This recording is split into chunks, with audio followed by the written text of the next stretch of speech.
relating to related to ornament that I've been working on for several years now. So, Beauty's Edge, Reflections on Psychoanalysis and the Ornamental Imagination. And I'd like to begin with a couple of quotes. I'm what is around me. Women understand this. One is not a duchess 100 yards from a carriage. Wallace Stevens.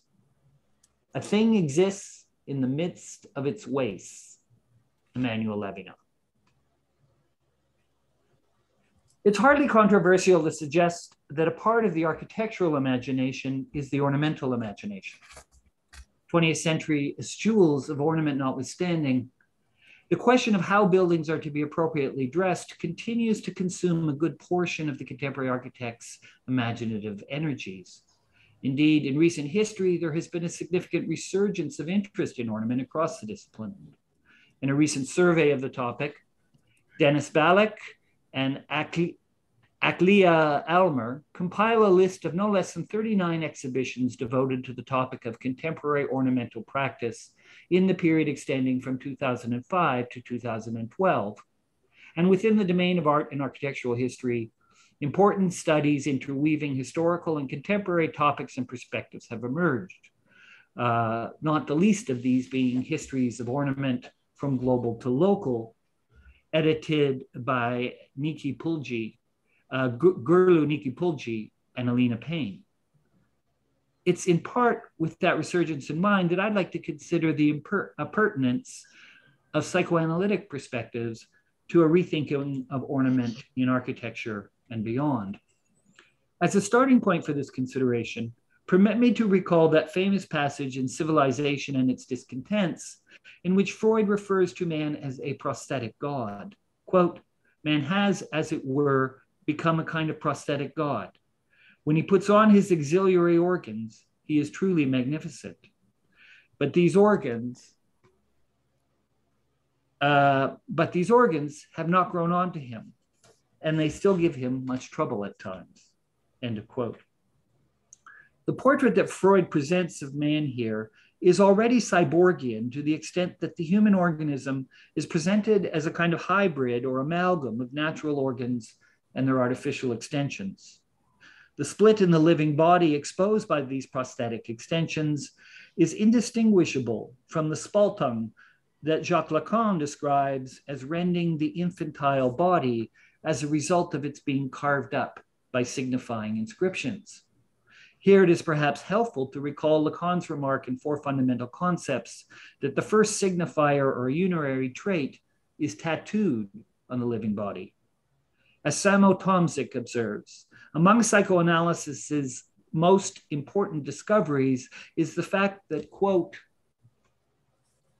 technology and language have the same denaturalizing effect, undermining the established representation of what is natural within or in relation to the human body, end of quote. As Tomczyk goes on to observe, another name for this denaturalizing effect is the drive. The split in the prosthetic god's body and the question of the drive are ultimately two sides of the same coin, a problem in response to which Freud implicitly connects technological development, the subject's inability to master technology, and Triebleben, the life of the drive. Structurally, the drive is located between the living body and its technological prosthesis, preventing the reduction of the latter to its mere functionality. For this reason, technology not only supports the imperfect living body, it also serves as an extension of the libidinal body. The other side of prosthesis supports the production of satisfaction, jouissance. Going on to observe that in his later writings, Lacan links these libidinal dimensions of the prosthetic to what he calls the apparatus of jouissance. Tomczyk reveals that apparatus at work in those lathouses or gadgets to which Lacan alludes in the lecture from his 17th seminar titled Furrows in the Olethosphere. But what possible appurtenance might this apparatus have for considerations of ornament? In order to respond adequately to that question, it is necessary, I think, to distance ourselves from a set of attitudes and approaches that began to cluster around the concept of ornament beginning in the 18th century. Attitudes whose effect has been to obscure the original motivations giving rise to the practice across diverse pre-modern cultures. This distance taking should serve to bring into view the originally prosthetic significance of ornament as both a practice and a concept, and so allow us to ask to what extent this significance survives in contemporary ornamental practice. The Indian philosopher and historian of art, A.K. Coomaraswamy, a frequent touchstone in recent scholarly discussions of ornament, observes that in Vedic Sanskrit, both the noun ornament and the verb to ornament, busana and bus, respectively, refer to the provision of whatever properties increase the power of the thing or person to which they are attached. The mind is thus ornamented by learning, a warrior by his spear, the night by the moon. With comparable semantic reach, if different import, the ancient Greek word cosmos, typically rendered in Latin as ornamentum, means both order, the fitting arrangement of things, and later and derivatively, adornment, the supplementary outfitting of a thing, be it a house, a horse, or a hero.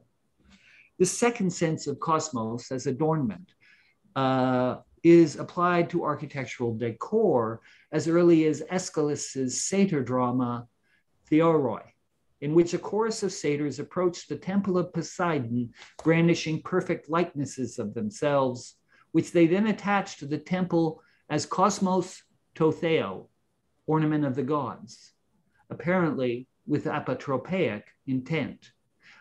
Is everyone familiar with this term apotropaic, which is a kind of term of art in my discussion? If not, I should probably clarify it. Anyone not familiar? Please clarify. Okay, it's a 19th. Say it again first. Apotropaic. Apotropaic. Apotropaic.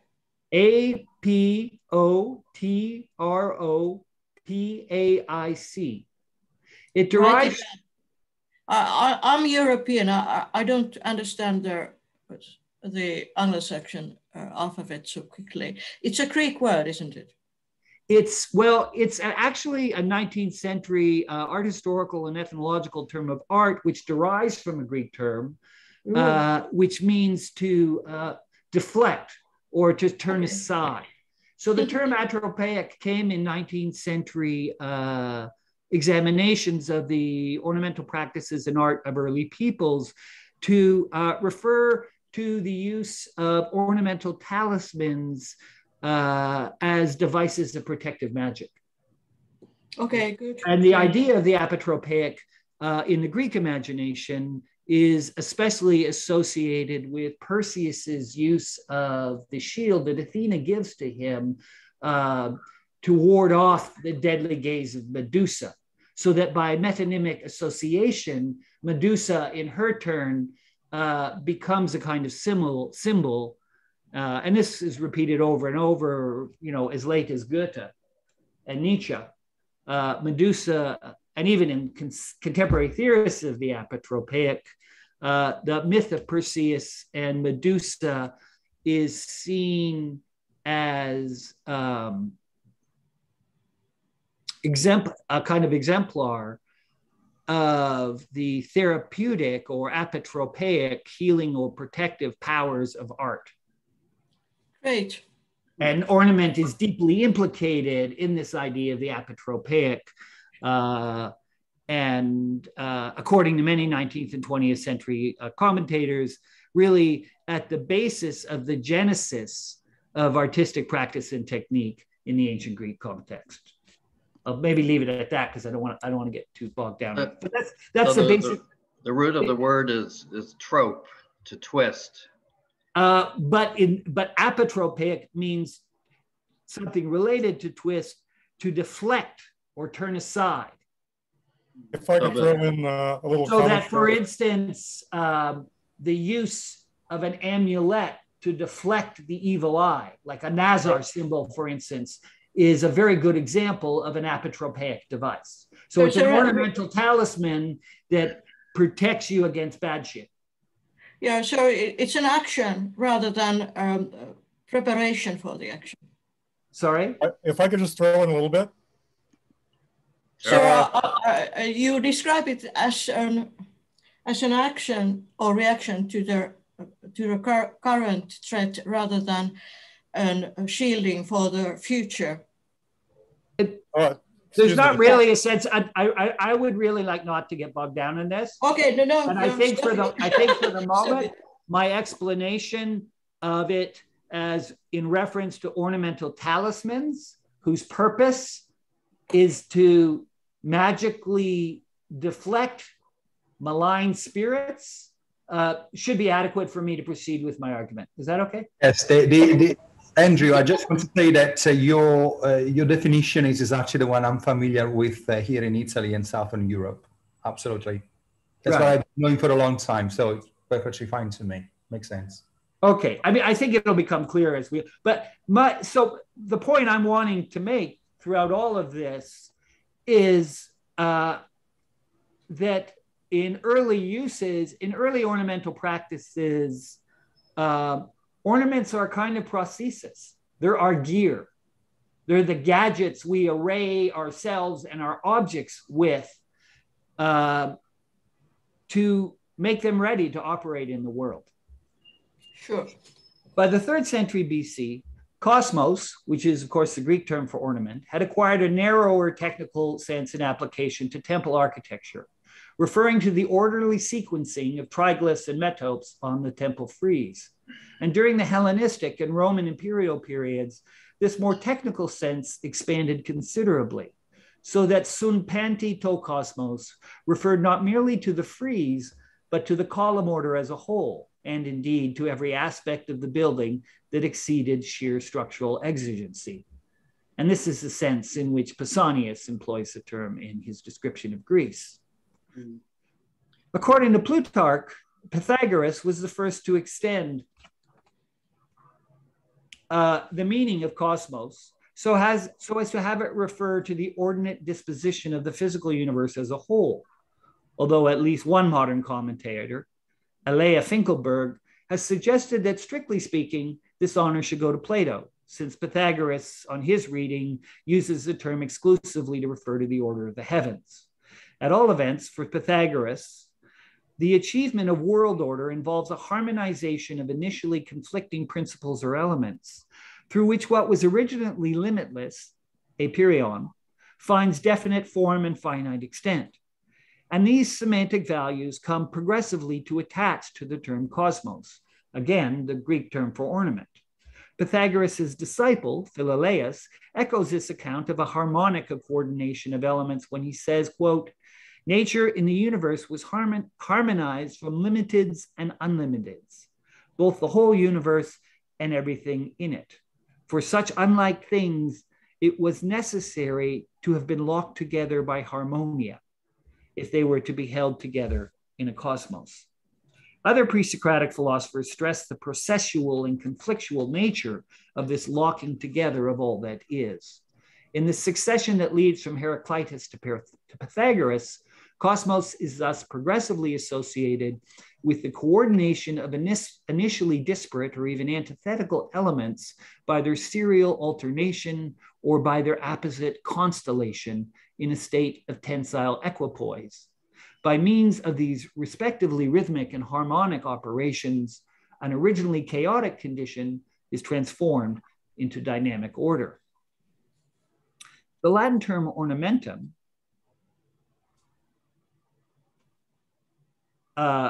from which English ornament, French ornement, and German ornament all derive, carries a range of meanings and in many respects analogous to that of cosmos, signifying the act or object of decorous arranging or adornment. After Pliny the Elder, it also conveys the more expansive sense of physical universe that we have dated to Pythagoras' use of cosmos, or alternatively to Plato's. However, in keeping with broader differences between Greek and Roman world pictures, The aesthetic implications of cosmos are subject to a pragmatic inflection under pressure of the term's Latinization. As we've already observed, ornamentum means, in the first instance, apparatus, accoutrement, equipment. We might also say prosthetic, and only secondarily embellishment, trinket, jewel. Analogously, anar first means to fit out, furnish, provide with necessities, and only by extension to embellish. In the Latin imagination, your ornaments were your gadgets, your gear. These meanings serve to indicate just how clearly the concept of cosmos ornamentum aligns with the concept of prosthesis, as Tomsik describes it.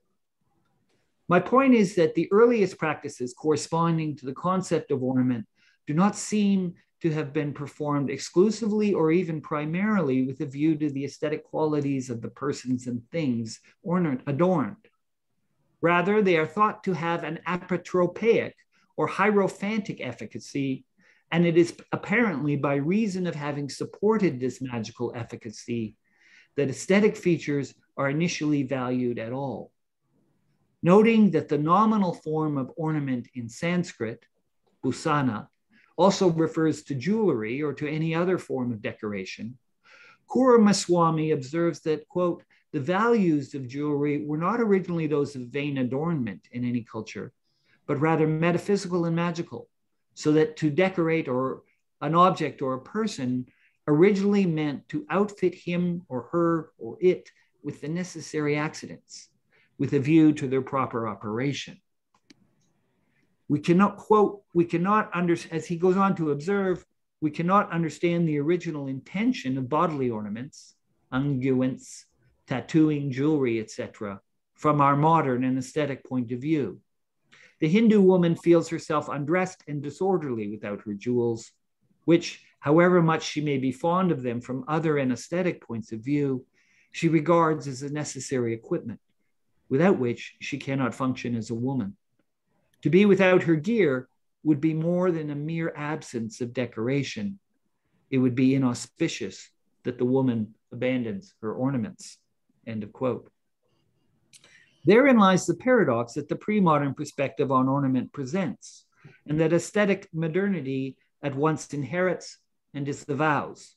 It concerns the introduction of integumentary attachments and pseudo-organs that, having a merely accidental relationship to the natural existence and formal finality of their host, nevertheless prove necessary to the performance of his or her or its cosmological vocation.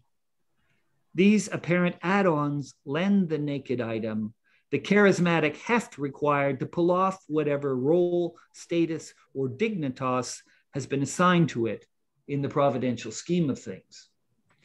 The gist of this paradox was not lost on at least one 20th century thinker, Lowes' near contemporary, the Berlin social philosopher Georg Simmel. In an essay published in the same year, 1908, that Lowes first presented his lecture Ornament and Crime, Simmel, having already averred that, quote, the radiations of ornaments supply the personality with an enlargement of its sphere, goes on to stress the curious fact that this radial amplification is conveyed by means of an entirely impersonal trait. Elaborating on Simmel's remarks, the contemporary philosopher Emmanuel Coetzee observes that, quote, in every cosmetic act, while attempting to underline our individuality, we take ourselves wrongly to be a feature of the world. A handful of colored powder, a stone, some particular metal, a well-cut piece of fabric that has nothing to do with us. In order to be absolutely recognizable, we mix something with something that does not belong to us. And this is the real paradox of costume and dress. The fact that a portion of the world that is completely foreign gets closer to us than our very own body. An extrinsic portion of our body, which is made solely of images, is able to convey and express our soul, its psychology, its character, more than our anatomical body ever could. With makeup and ornament, a portion of the world expresses itself. As I suggested at the outset, modern disenchantment with ornament is the product of a delamination of the instrumental and aesthetic dimensions that were fused in such impersonal traits and necessary accidents as had served in earlier cultures to mereologically situate their hosts. What results is a demotion of the ornamental object or element from a bearer of magical significance, combining virtual animacy and practical agency, to a trinket designed to charm the eye and whet the appetite for formal novelty. This changed status is signaled in an exemplary way in Kant's Critique of Judgment, the ur-text of modern aesthetics. Having stripped aesthetic experience of its cosmoteleological significance, by dissociating beauty from its traditional association with the concept of perfection, and hence with the notion of a final cause, Kant then proceeds to relegate the expression and appreciation of the ornamental impulse to the outskirts of such experience.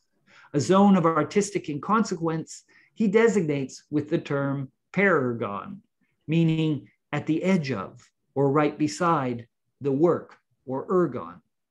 This program for reducing ornament's claim on our aesthetic attention would grow only more cruel and exacting in the polemical screeds of Lowes, which enjoy an inspirational status in the genealogy of architectural modernism, in some respects comparable to that of Kant's third critique in the genealogy of modern philosophical aesthetics. To recover the pre-modern sense of ornament would be to recover that absolute solvency of instrumental and aesthetic values that it implies. In order to perform that act of historical imagination, it would be necessary to recover the animistic context in which ornament first flourished. Such a recovery would impose on us the labor of excavating the apotropaic origins of ornament as it emerges across diverse cultures.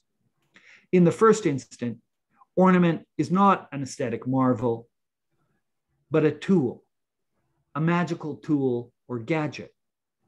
It just so happens that magic works best when it amazes. Those who disagree should read to the end of Shakespeare's Winter's Tale. So let me wrap up with a few concluding remarks. What I've wanted to stress in these few brief remarks, and what I'd like to stress again by way of conclusion, is the idea that at a stage of cultural development in which the line dividing the acting out of a wish from a practical stratagem is still faint and traversable, ornament is a tool, a kind of protective shield whose efficacy is situated within the total ensemble of prosthetic implements and integuments designed, however imperfectly, to secure the immunological envelope that human populations require as compensation for their initial lack of adaptation to their surroundings. Over time, we've honed our immune responses, refined the predictive and danger-averting power of our symbolic practices and attendant artifacts. In place of apotropaic magic and ritual, we now have science and technology. Central heating has replaced the sacred hearth. On the other side of such developments, ornament survives, when at all, minus its erstwhile protective potencies. Nevertheless, when asked why, as a man of science, he continued to follow the apotropaic practice of adorning his threshold with a horseshoe, the physicist Niels Bohr replied, "I'm told it works, even if you don't believe in it." Freud's fetishist has much the same response to queries concerning the ludicrous props, stilettos, furs, and the likes, that he employs in his efforts to restore his mother's lost penis. In his Pensées, Blaise Pascal expresses the ambivalence at the heart of such animistic atavisms when he avers concerning that sacrament that the angelic doctor, Thomas Aquinas describes as the soul's own ornament. Quote, to expect help from these externals is superstitious. To refuse to join them is pride. Magic may no longer be afoot, but its externals retain a secure hold on our imaginations. A part of fascination has survived the disenchantment of cosmos. Perhaps that is what we mean when we say aesthetics. Permit me to conclude by returning to Freud's remarks concerning man's prosthetic condition. As we've seen, Tomsik follows Lacan in situating the genesis of this condition to that first step in the civilizing process, to wit, the translation of instinct into drive that results from the prematurity of human natality and the imposition of signifying inscriptions on the infantile body in compensation. Referring explicitly to Tomsik, the neo-Lacanian philosopher Adrian Johnson has spoken of the need to address the historical nature of the drives, and in particular, the complex ways in which their development interacts with the evolution of those technologies we employ in adapting ourselves to our surroundings, from the earliest apotropaic talismans to those lathouses and gadgets of which Lacan speaks. In the reflections I have presented today, I hope I've offered some indication of the central role that ornamental practices played in that evolution prior to the secularization and rationalization of our negotiations with our surroundings that began in the 16th and 17th century and whose aesthetic implications are first revealed in 18th century philosophers like Alexandra Baumgarten and Immanuel Kant.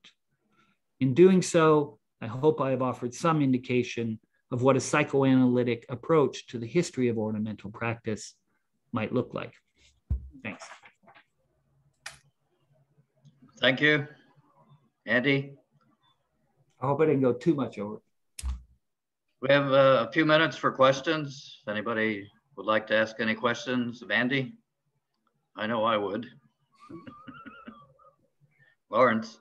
Well, I just really had a comment, and it occurred to me that the atropoic could be, Apotropaic. yeah, isn't that what I said? Apotropaic. Apotropaic Yes. could Sorry, be, I may have misheard. could be a kind of key, kind of subjective theme, or I mean, I'm thinking even of things like repression. Repression is a form of, you know, protecting yourself from your own desire. Right. And I'm even, I mean, it is an apparatus. You know? It is an apparatus. You know, And it's related closely to something that Freud himself relates to the apotropaic, and that's the idea of the taboo. Right, yes. And the taboo is the localization of a danger or a threat that would otherwise be ubiquitous. Yes. It puts it in one place. Sorry to interrupt, Lorenz, but I think that's maybe related to, not unrelated to what you're saying. And just one last thought on that. Freud, when he talks about psychosis, actually uses the phrase, or at least translated into English, the turning away from reality. The psychotic, that's really interesting, turns away from reality. You know, they just, right. Which I think I've always thought was an extraordinary figure. And I do think it relates a lot to this idea of the apotropaic. Oh, absolutely. Because when we think of the exemplary instance, which is, you know, Perseus's use of the shield that Apollo gives him to go after Medusa. Yeah. It's again through a deflection or a deviation of the gaze on something of the order that you're describing, Lawrence, that is at stake. Yeah. I would just like to add a comment. There's an interesting argument which can be developed in parallel to what you just said, Andrew, developed by Neil Leach in a book entitled Camouflage, where he describes the ability of certain butterflies or insects or whole Caloi.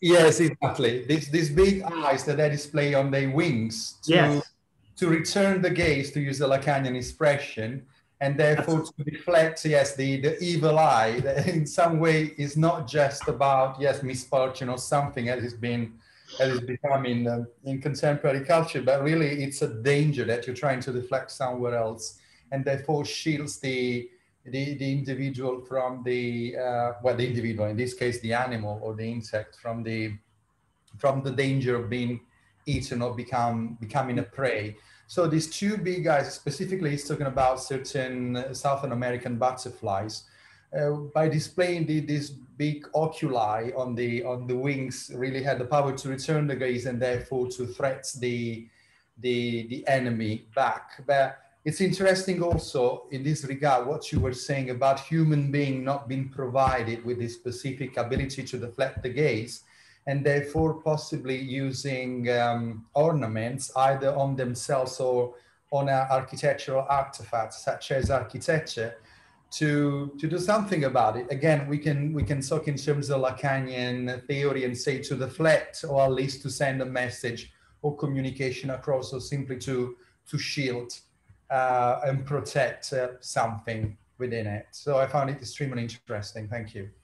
Thank you, Francesco. I think your remarks are right on the money. And Caloi, of course, was the source for Leach in those comments. A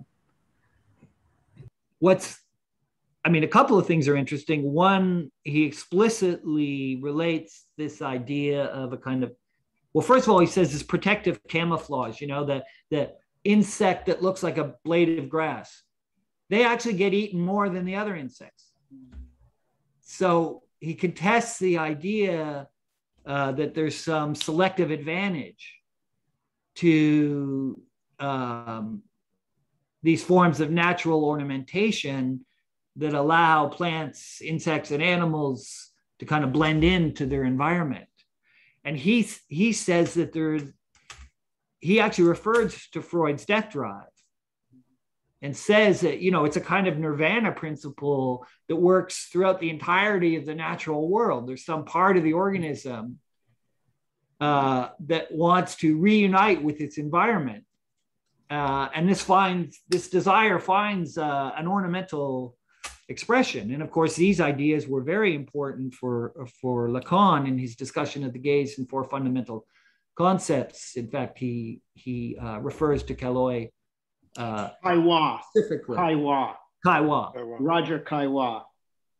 This is the other interesting things that can be related to what you just said, Andrew, is that usually we refer to architecture as a source of violence and almost as a form of miscommunication with nature. But according to what you're saying, if animals use these sorts of camouflage to be more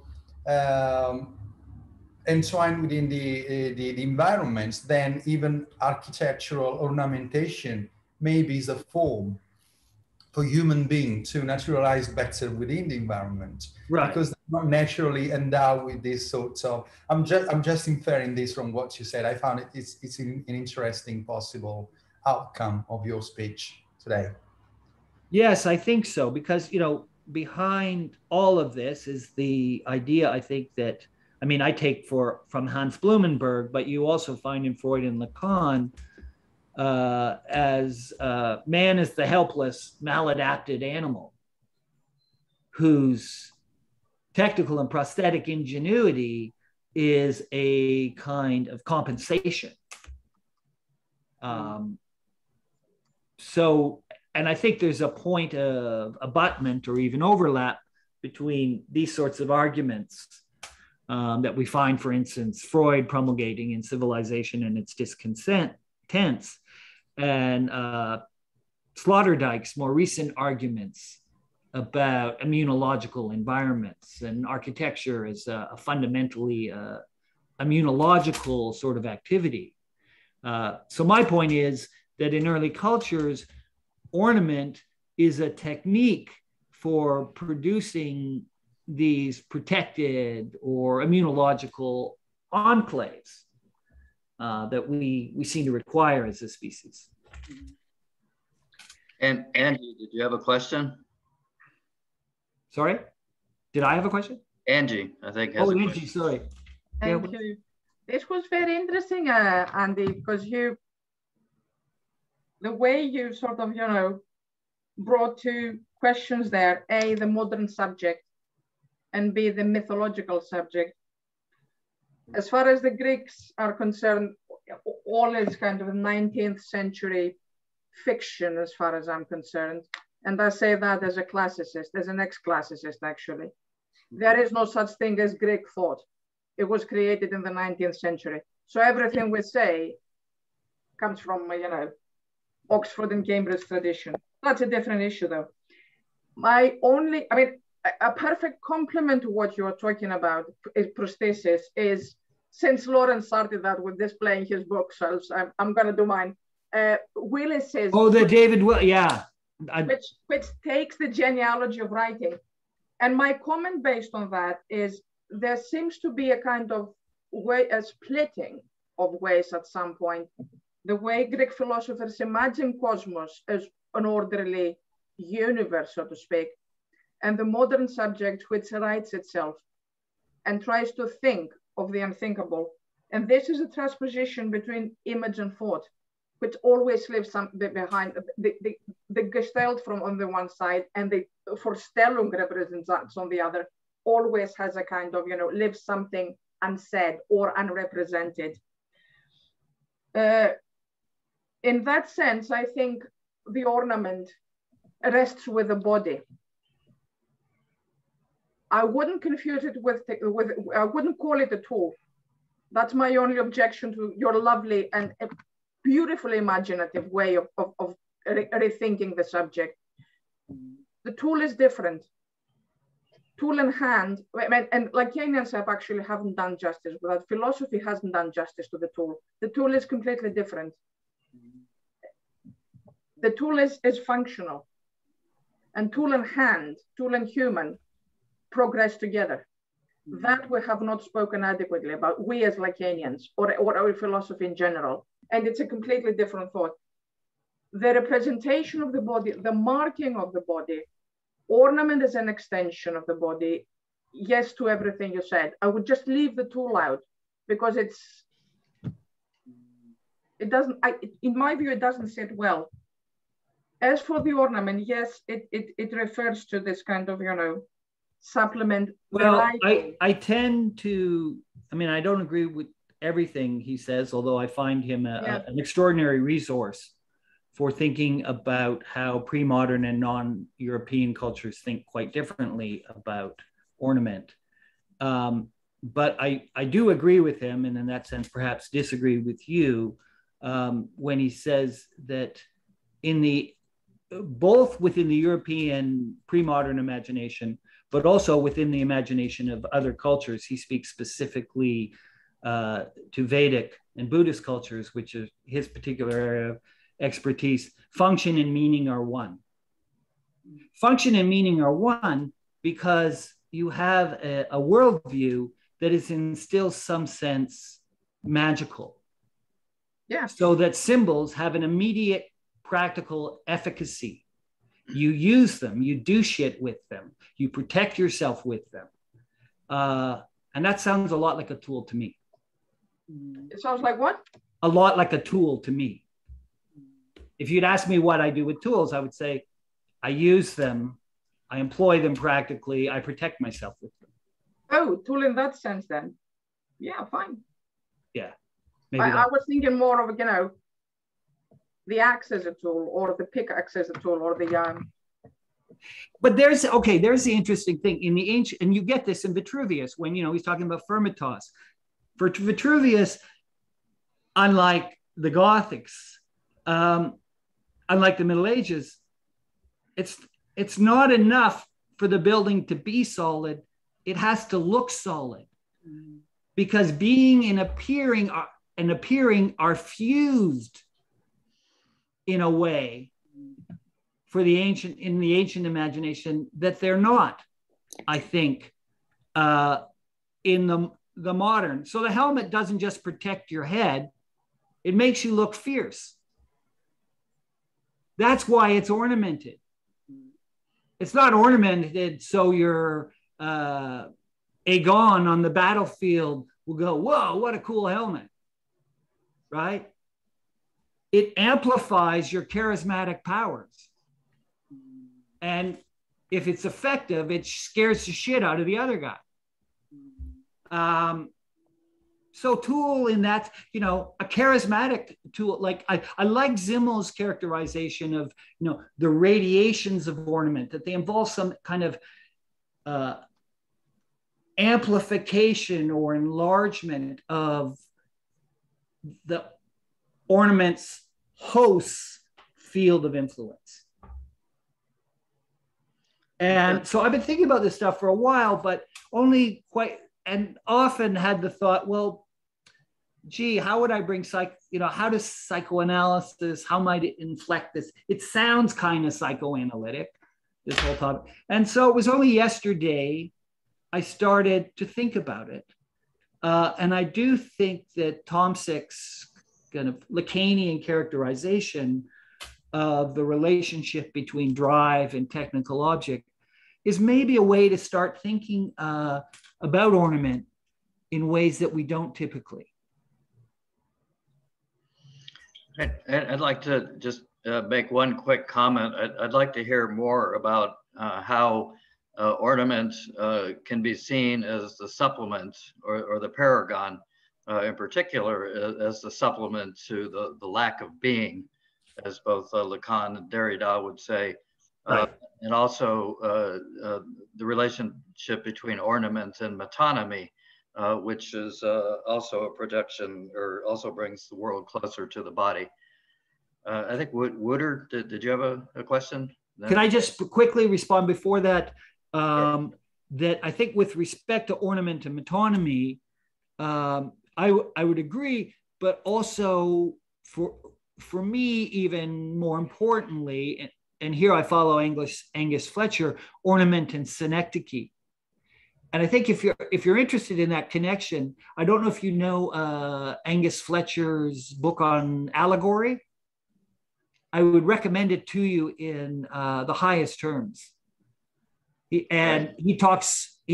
thinks that allegory and ornament have a special relationship, and that the ornaments function basically mereologically to situate some part in relation to a larger whole, hence the synecdochical dimension. Or anyway, I think, knowing your own interest, John, that you would find that a really interesting book. That sounds very interesting. Thank you.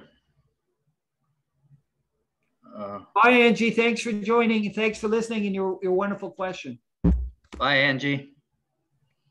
So Wouter, did you have a question? We can. Yeah, I was just thank you for your great talk, Andrew. I also listened to the longer version, and made me wonder of a text by Hal Foster that I recently read, Medusa and the Real, where he speaks about the myth of Medusa and Perseus, and in how it relates to Lacan's use of that myth. And there he develops in certain senses parallels at a certain point in a moment your argument, where you talk about aesthetics, where so he speaks of Canova, who has decapitated the head of Medusa, holding it, and in a way it becomes an image of what art does. Art as a sort of exactly that it becomes an emblem of a taming of all complexity of what the world chaos that we cannot grasp, that we tame that we tame that evil in a certain sense. Yes, thank you for pointing that out, Wouter, because that's a very important dimension of it. And then at the end he concludes that because of the sort of double gaze, that diagram of Lacan that crosses each other, that is like bipolar in a certain sense, he says that at that point it might be interesting for your further reflection. I think says that that now that contemporary practices now can think about how tiers within that screen image of art can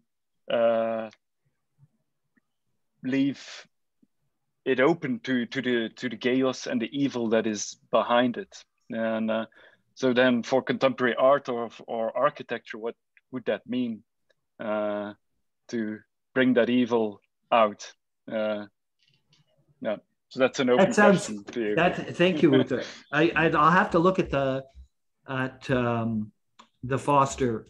Of course, and I just want to stress that this link between Medusa and the apotropaic that Wouter is following Foster is stressing. It's a theme that comes up and up over and over again. I mean, you get it in Freud, in the essay on Medusa's head. He actually uses the term apotropaic, if I recall correctly. He certainly recounts the myth of Perseus and Athena. Adorno, in his aesthetic theory, in the chapter on technique in The Ugly, presents what is basically an apotropaic conception of the work of art, in which, again, Medusa is explicitly invoked. Likewise, both Ernst Cassirer, I mean, his theory of metaphor is essentially of the kind of primal metaphor and original name, the name of God, all that stuff is apotropaic.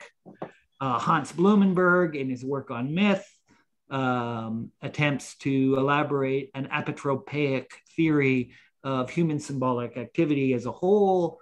Louis Morin, of course, in his incredible reading of Caravaggio's Medusa painting, also excavates the apotropaic dimensions of Freud's argument in Medusa's head. So we're talking about now a fairly developed legacy in 20th century thought, linking this idea of the apotropaic to ornament specifically, but as Wouter's pointing out, but also to art, to the kind of interesting as well, ability to fend off chaos. Yeah, what's interesting in that myth as well is that there's a version where Athena helps him to look at Medusa, to kill him. Well, Athena gives... And then in exchange for the head of Medusa. So that she helps, but she receives then the head of Medusa. That's a sort of art object. Well, that's you've said something very interesting and consequential for the history of Greek architecture, because you're quite right. Medusa says, okay, Perseus, if you're going to go up against Medusa, you better have my shield. And she gives it to him. And as you probably already know, Perseus uses it as a trap, because the apotropaic device is always a trap, and usually a trap for the gaze of another. And so he uses it to defeat her. He then brings back... By looking indirectly in the shield, in the reflection of the shield. Again, through this deflection. To avoid the gaze of Medusa. And he then gives to Medusa both the shield, or gives to Athena both the shield and Medusa's head. But she also receives at that time a gorgonion, which is very interesting and anachronistic, because a gorgonion is an ornamental motif portraying one of the Gorgons, usually Medusa. So it's like a medallion she wears on her chest, right? Now, in the civic culture of Athens, there are two central representations of Athena. One is this archaic piece of olive wood that is a kind of prefigural representation of Athena, which, in keeping with the ritual deployment of ornamental objects in pre-aesthetic Greece, is dressed. Every year, a new peplos, a new dress, is made for this wooden eidolon. And then the Panathenaic procession, maidens carry it along the entirety of the procession, which of course passes through both the secular center of Athens, the Agora, and the sacred center, the Acropolis. So that's the first representation of Athena. And they also, in addition to the peplos, they put on all these jewels. And one of these jewels is a Gorgionon, the message of which is basically Athena saying, ha, got you, Medusa. Like I've trapped you, I've domesticated your powers. Likewise, in Phidias's, the statue of Athena in the cella of the Parthenon, that Athena is also wearing a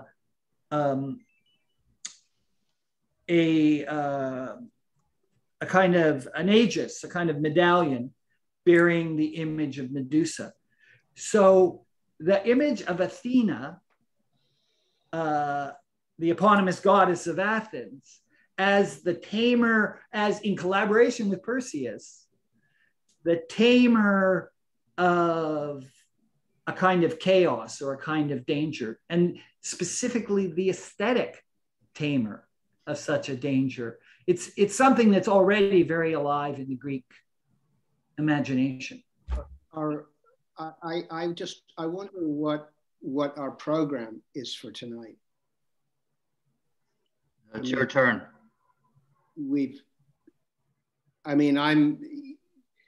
I think we should maybe also think a little bit about how we develop a dialogue.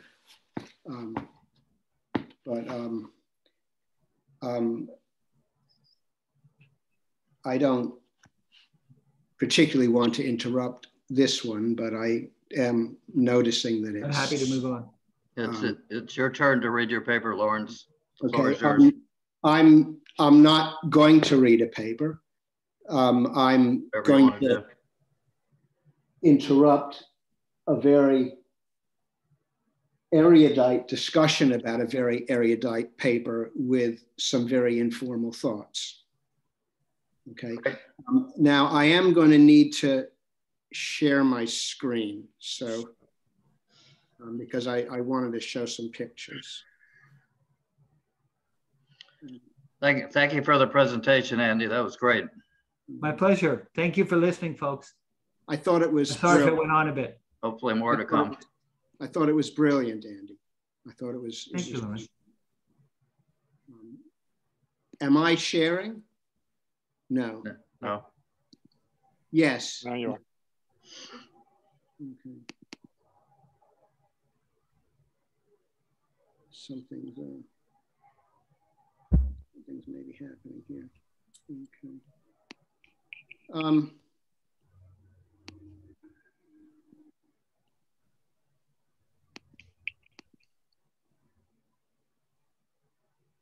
Right. So you can all see that, yeah? Yes.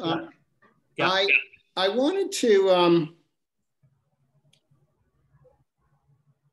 talk about the rather crusty old planner, Patrick Geddes. And I don't have a paper because I'll be the first to say that I really don't have a thesis, okay? But I got interested in his work because as one of the researchers in Dundee, where Geddes was a professor, there is a kind of requirement almost that one at least pays lip service to him. And he's quite an interesting chap. He's in the way that people who are eccentric can be interesting. I mean, people who are eccentric can also be dreadful bores.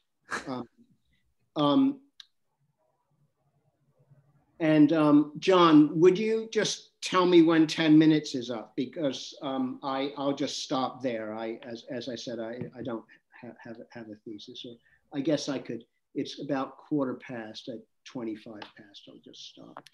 Incidentally, just before we, before I, oh, I can't, this doesn't work. Is it me or you that changes? My screen is frozen. Everything's good on my end. Hang on. Oh, here we go. Yeah, that it's starting now. Okay, I just before I begin, I just thought I'd point something out to you. I hope these are big enough to see, but can you see my cursor too? Yes. Yeah. If you look up here, this is Oh, that's the valley section. This is like a flip chart size sheet of paper. And Geddes has a city section of Edinburgh here. And here he has a portrait of Medusa. Oh, awesome. And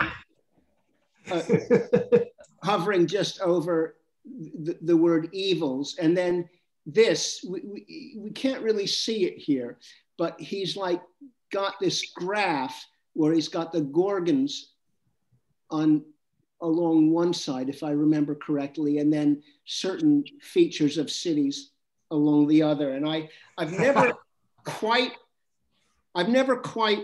understood this, but it's something in my understanding to do with the idea that when you're talking about a city, you're talking about something transformed into stone, okay? Only the problem with the city, this thing transformed into stone, is that we don't know what that thing was, okay? So in other words, something's been Medusa-ized and we got a city out of it, right? And the project for Geddes, okay, as a planner and as a self-styled sociologist, was to try and figure out what that was, okay?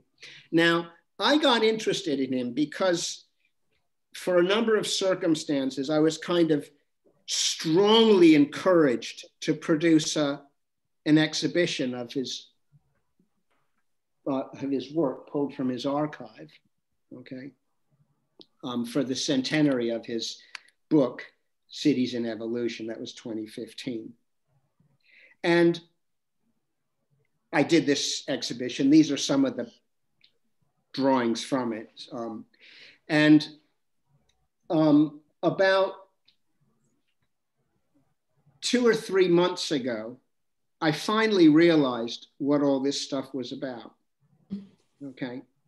What he's grappling with. He's got dozens of these kind of drawings. This one's interesting too. Look here, it says corpse and ghost, and then it says phantom. Oh, fuck, I forget what these are now. They're hard. I thought they'd be easier to see, but this says phantomography. In other words, ghost writing, okay? And, but the archive is full of these kind of drawings. And I finally realized a few months ago what they're about. He's trying to organize information and people into discourses so that they can become knowledge, okay? He's trying to organize people and information into discourses so that they become knowledge, all right? And the information, okay, is the city, right? And this is what I meant about, you know, something that is transformed into stone and we don't really know what. Well, it's something about knowledge about who we are, you know, who the subjects of this city are, okay? In other words, it's knowledge of themselves, self-knowledge. And, but that, you know, a city is just a city. It's just, you know, lumping whatever, you know. And in order for that to become knowledge, self-knowledge, something needs to be organized. Information and people need to be organized in different ways. And all of this kind of lunatic, eccentric stuff, right? I don't really think he's a lunatic. He wasn't eccentric. He's probably boring. But all of this stuff are kind of probably rather naive attempts to organize knowledge in people. So, I mean, just if you look at this thing, he called these kind of things, these folded papers, you can see this is folded, it's got creases. He called them thinking machines, incidentally. You know, it's very much apparatus, okay?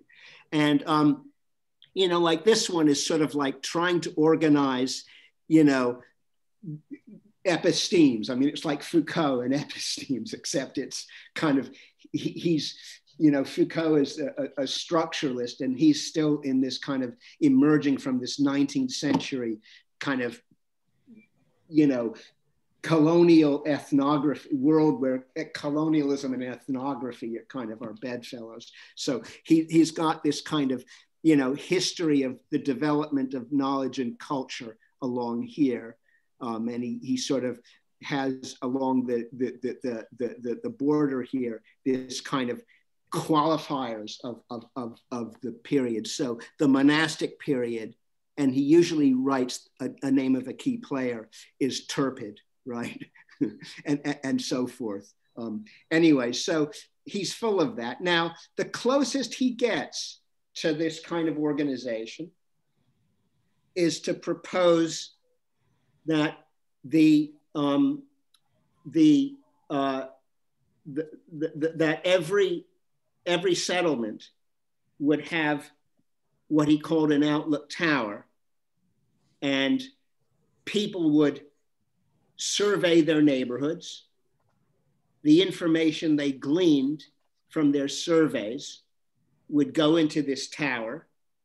It's got a big exhibition space, and be organized in certain ways. Presumably there'd need to be some kind of curatorial staff so that it would, you know, it would be edifying, so that the city, which the subjects of the city have just been surveying, gleaning its, extracting its knowledge, is then kind of organized into, gleaning information is then organized in a way that becomes knowledge for these people, and it happens in a tower, okay? So I'm thinking about this idea of like, why a tower?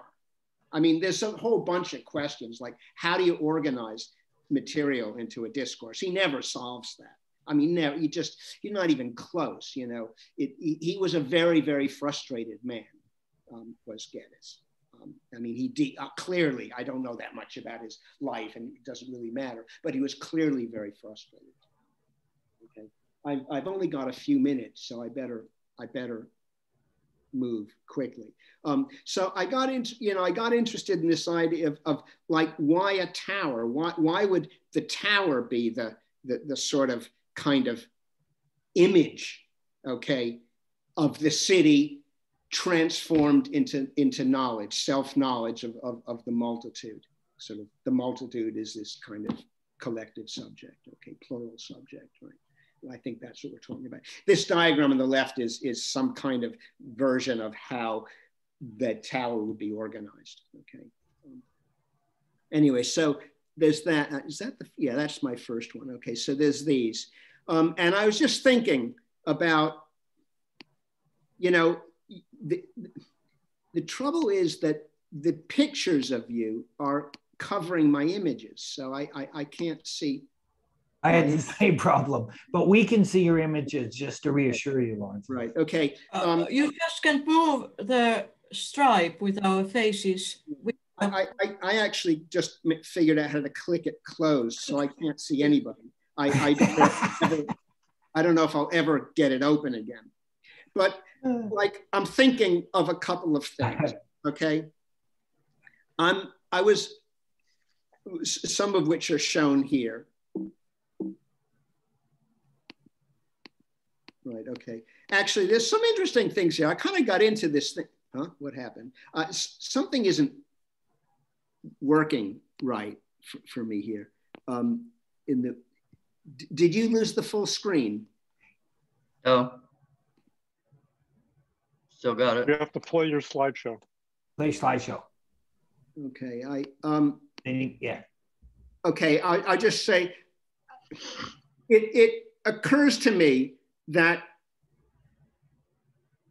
one could begin to think about Geddes' problem in terms of the 4 or I guess 5 discourses. So without any, I'll be the first to put up my hands and say, I don't understand really what the discourses are about. And I was hoping that Angie, who I regard as our Lacanian discourse authority, would be here to say something about it. But it occurred to me that because the discourse of the city, at least for Geddes, is dominated by this program about self-knowledge, that perhaps we could look at the discourse of the university. Okay, so which diagram you probably recognize here. So the knowledge is in the agent position, the position of the agent, the S2, that's the city itself. I mean, I'm not at all convinced about this, to be honest. And then if it is sitting on a master signifier, if in other words, if it's sitting on a master signifier, that would be, something about whatever our master signifiers today. I've just down here tried to interpret that. So I'm just, it might not be this, but I'll just, for the sake of argument, it's the message, and that message is the message the discourse is trying to communicate. It might be something about the sustainability of communities. I don't remember why I've replaced enjoyment with worthiness, but the subject of this would probably be something like the informed citizen or the citizen scientist or something. Okay. Now, the thing that perplexes me about the use of the tower as this kind of grand object sitting in the city is that, if anything, it's probably interrupting any kind of genuine or intense engagement of the citizen scientist subject of the city with the city. And I had this idea of, but I don't know quite how it would work, of overlaying schema L, which is on the right here, onto the discourse diagram. I mean, it doesn't really overlay on this one. It probably probably overlays on the discourse of the master more consistently. But what I was thinking of is just this idea that the tower, which is somehow supposed to be the visual image of the discourse, is probably in the way and beginning to interrupt the discourse relationship. Okay. I was also thinking, I mean, this is just in effect becoming a kind of a show and tell, but just up at the top, I was very interested in, I mean, just recently reading about, for other reasons altogether, Lacan's discussion of the Freudian thing, das Ding. And the way that he distinguishes the Sachvorstellungen, which is Freud's word that's translated into thing presentation. He distinguishes the Sach, that thing, from das Ding, another form of thing, and while and so Lacan wants to say that while we have word and thing presentations that populate the Freudian unconscious, symbolic and imaginary objects, there's this other object which is not part of the Sachvorstellungen, the thing presentation, but underlies it and is not subject or resists imagination and symbolization, okay? Resists it, and Lacan associates that with the real. So this kind of real object, das Ding. And if anything, that's the kind of relationship that the Gedesian discourse of the city is kind of sitting on top of. That city, that whatever that something is that's transformed into stone, only we don't know yet what it is. That's this, that then a Gedesian compare organizes a series of citizens into sort of creating an information base, and then a sort of a tidy picture of knowledge. Okay, that cycle is sort of in the realm of the word and thing presentations. Then under it is there's just kind of I guess it's just simply the brute, you know, and the mute materiality of the city in some kind of crude state of information before it's information that anybody can do anything with. So that's probably most of what I want to say. I just have some pictures of towers. I mean, Geddes' thing is very much about the self-determination of communities, hence this kind of horizontal tower on the right.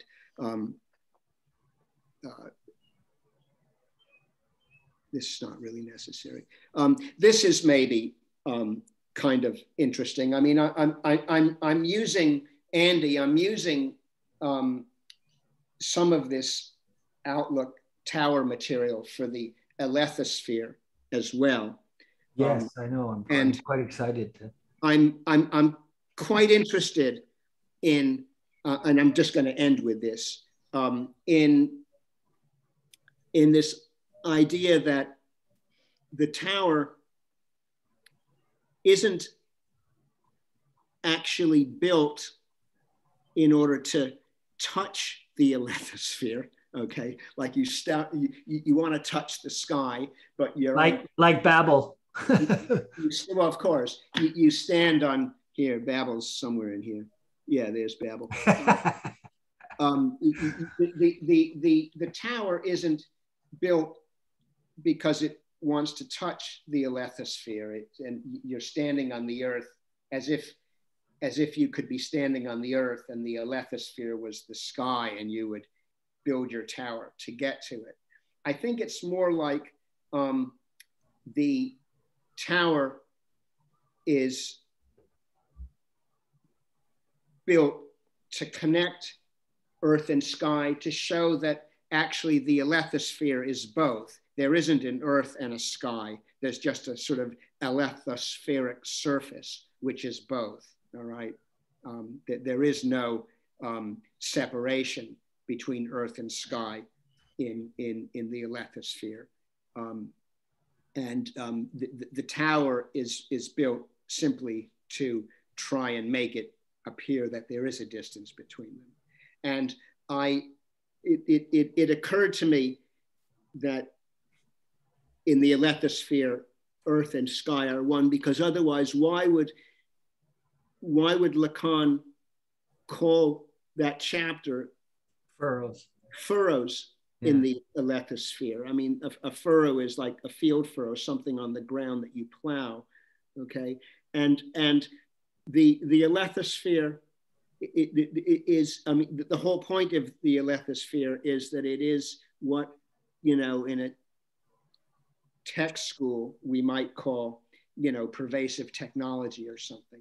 The elethosphere is technology and the artifactual nature of our world taken to the limit where there's simply no distinction anymore between the subject and its objects. And what's his name who gave that lecture was ended by talking about how there's plastic in all of our muscle fibers now. You know, that's the elethosphere. There simply is no separation anymore between subject and object, earth and sky, and so forth. So, and then something like Cedric Price's Looking Machine is sort of simply built to try and reestablish the fantasy that there is a difference between them. So I think I should just stop there. I'm a bit over. This is the whole agonistic whatchamacallit, this just close-ups of these things here. It's quite, here you can see it better. That's Medusa, okay? That's really awesome. Yeah. Anyway, I'm gonna stop. I'm very conscious that I've not offered you an argument. I simply, I don't know how much time we have, but I haven't really nailed this into a kind of a thesis. I'll be the first to say. That's what we're here for. So that's me.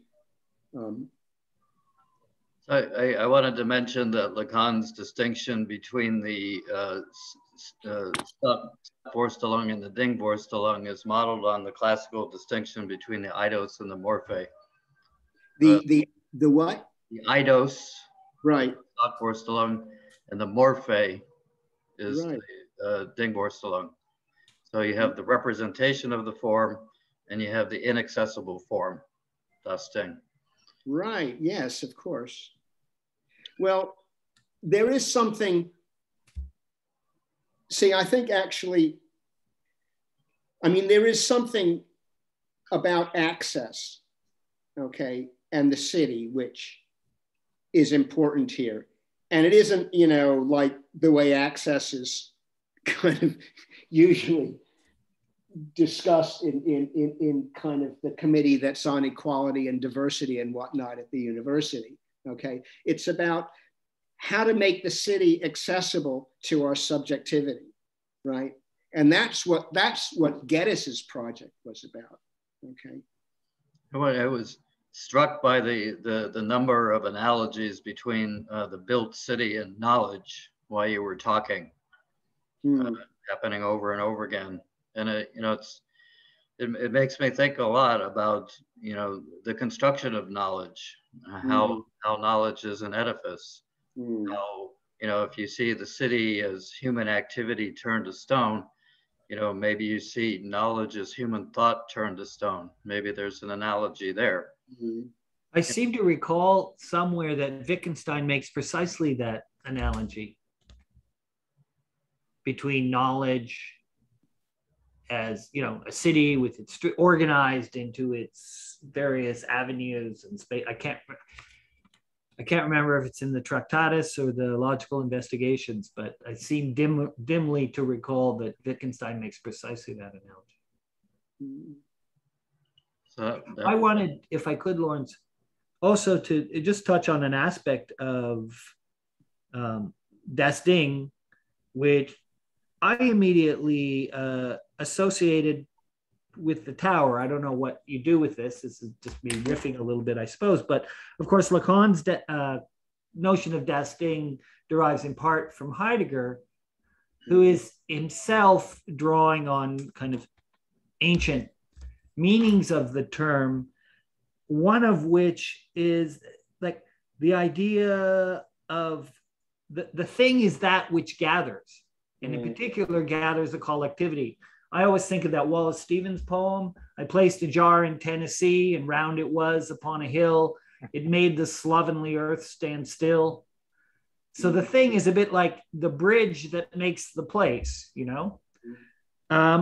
But another and related, but also the kind of magnet that attracts a collectivity. And in relation to that, one of the most important earlier meanings of Das Ding is in reference to the parliamentary thing, the res publica. That's so that, for instance, you know, in Shakespeare's Hamlet, when Hamlet says the king is a thing of nothing, he's referring to this notion of the king as a thing in parliament, which has these very ancient Germanic and Anglo-Saxon meanings of the parliamentary thing. And that seems to me to have some potential, I raise it because it has some potential application to the tower as a thing that gathers a collectivity. I don't know if that's helpful. It also, if I could make another remark concerning the discourse of the university in relation to the discourse of the master. I mean, the discourse of the university does seem right to me with Geddes, but with this caveat perhaps links it to the discourse of the master, and that it seems to me there are two tendencies in Geddes. One is the proto-technocrat. He is the mentor of Mumford and Benton Mackay, and, you know, the American technocratic movement. He's the great granddaddy of all that. He was also a student of the famous biologist Huxley. All this is a dad who was at the time the most famous student of Darwin in England. So, you know, he begins his training as a zoologist. So there's the technocratic scientific side of Geddes that wants to think the city as a kind of biopolis. But then there's his kind of, and this is maybe where the lunatic fringe aspect that you were referring to earlier, which is, you know, his interest, his rather mystical interest in Bergson's vitalism, but also, and perhaps more importantly, his interest in Madame Blavatsky and theosophy. And in relation to that, to the idea of a kind of philosopher ruler. So it seems to me there are two Geddeses here. And with the second, more mystical Geddes, let's say, who's trying to bridge, you know, what's sometimes called the two cultures, maybe the master's discourse comes in, you know, the discourse of the philosopher ruler comes in through the back door, perhaps. Yes. I mean, my understanding of the discourses is that, and this could be total nonsense, but my understanding of the discourses is that they're not different, really. They're every discourse. I mean, we're having a discourse right now. Every discourse, as it were, can be kind of put onto all five of those templates, or at least the first four. Okay, so the discourse of the master is going on here right now, as well as the discourse of the university and the hysteric and the analyst. Okay, they're sort of, you know, flickering in and out. Push and pull, right? You know, different sort of at different moments. And I agree with you, and I think that would make sense of the characterization that we sometimes get in Lacan of the capitalist discourse as the recrudescence of the master's discourse within the discourse of the university. Wait, say that again?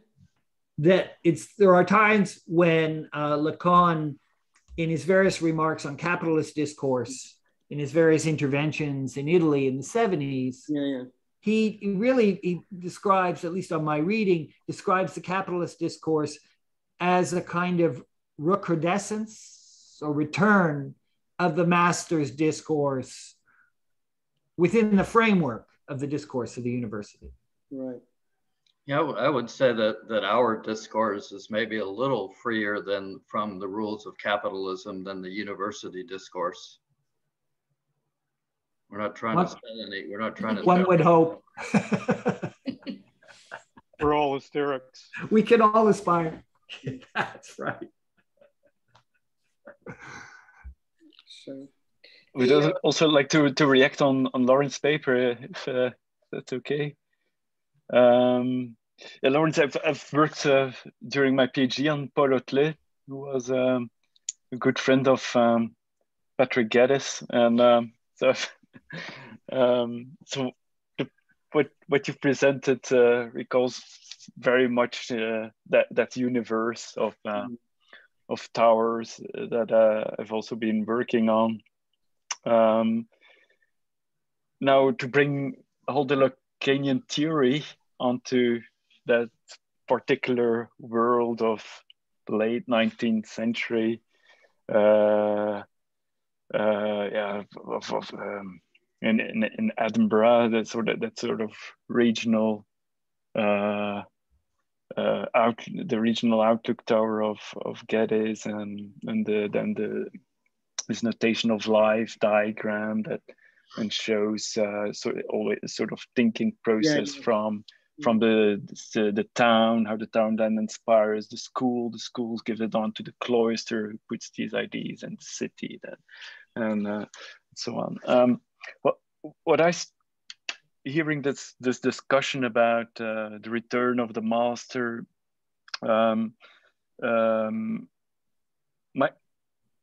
I find interesting in that one of the things I was struggling with to clarify was that the place of, for example, the self, or in French they say le moi, but also so the idea of particularity or particularism, and against universalism as a very dominant idea, and so the universalism as directly related to objectivity, sort of science trying to give a place to the subject, but it's at the same time trying to put it aside. And in that regard, Geddes and Hotelet had a sort of different vision. Geddes was much more regionalist. His tower model talked to the city, whereas Paul Hotelet copied towers all over the world to create sort of network. And in that regard, what we say about the athletosphere comes very close to that. I mean, Geddes's proposal was that every settlement all over the planet would have an outlook tower. It would be a network of towers. Yeah. Today, I mean, he only had ever one worked example, and that was the one in Edinburgh. But the idea is that every city or every settlement, or at the least every city, would have one. And today, obviously, they'd be totally networked. So it would be. Yeah. So Hotelet took that idea and then asked Le Corbusier to make a sort of pyramid in Geneva. Yeah. Where then that would be the center of that entire system. Very Eurocentric vision, of course. But it's quite a challenge, and to project Lacanian theory and to enter it into the psyche of that world. I'm most fascinated by that attempt, I must say. So my comment is just, if you need to bounce off some ideas once in a while, or in doing that, I'm always there.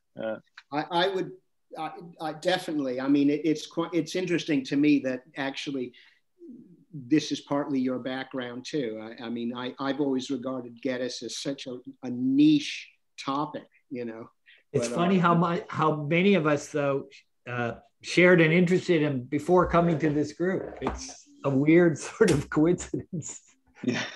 To me, I just want to make clear one thing, because I'm not really that interested in Geddes per se. The way I understand the role of the 5 discourses in Lacan's thought is that it is at least one of the ways that he tries to move from considerations of the individual to considerations of the many.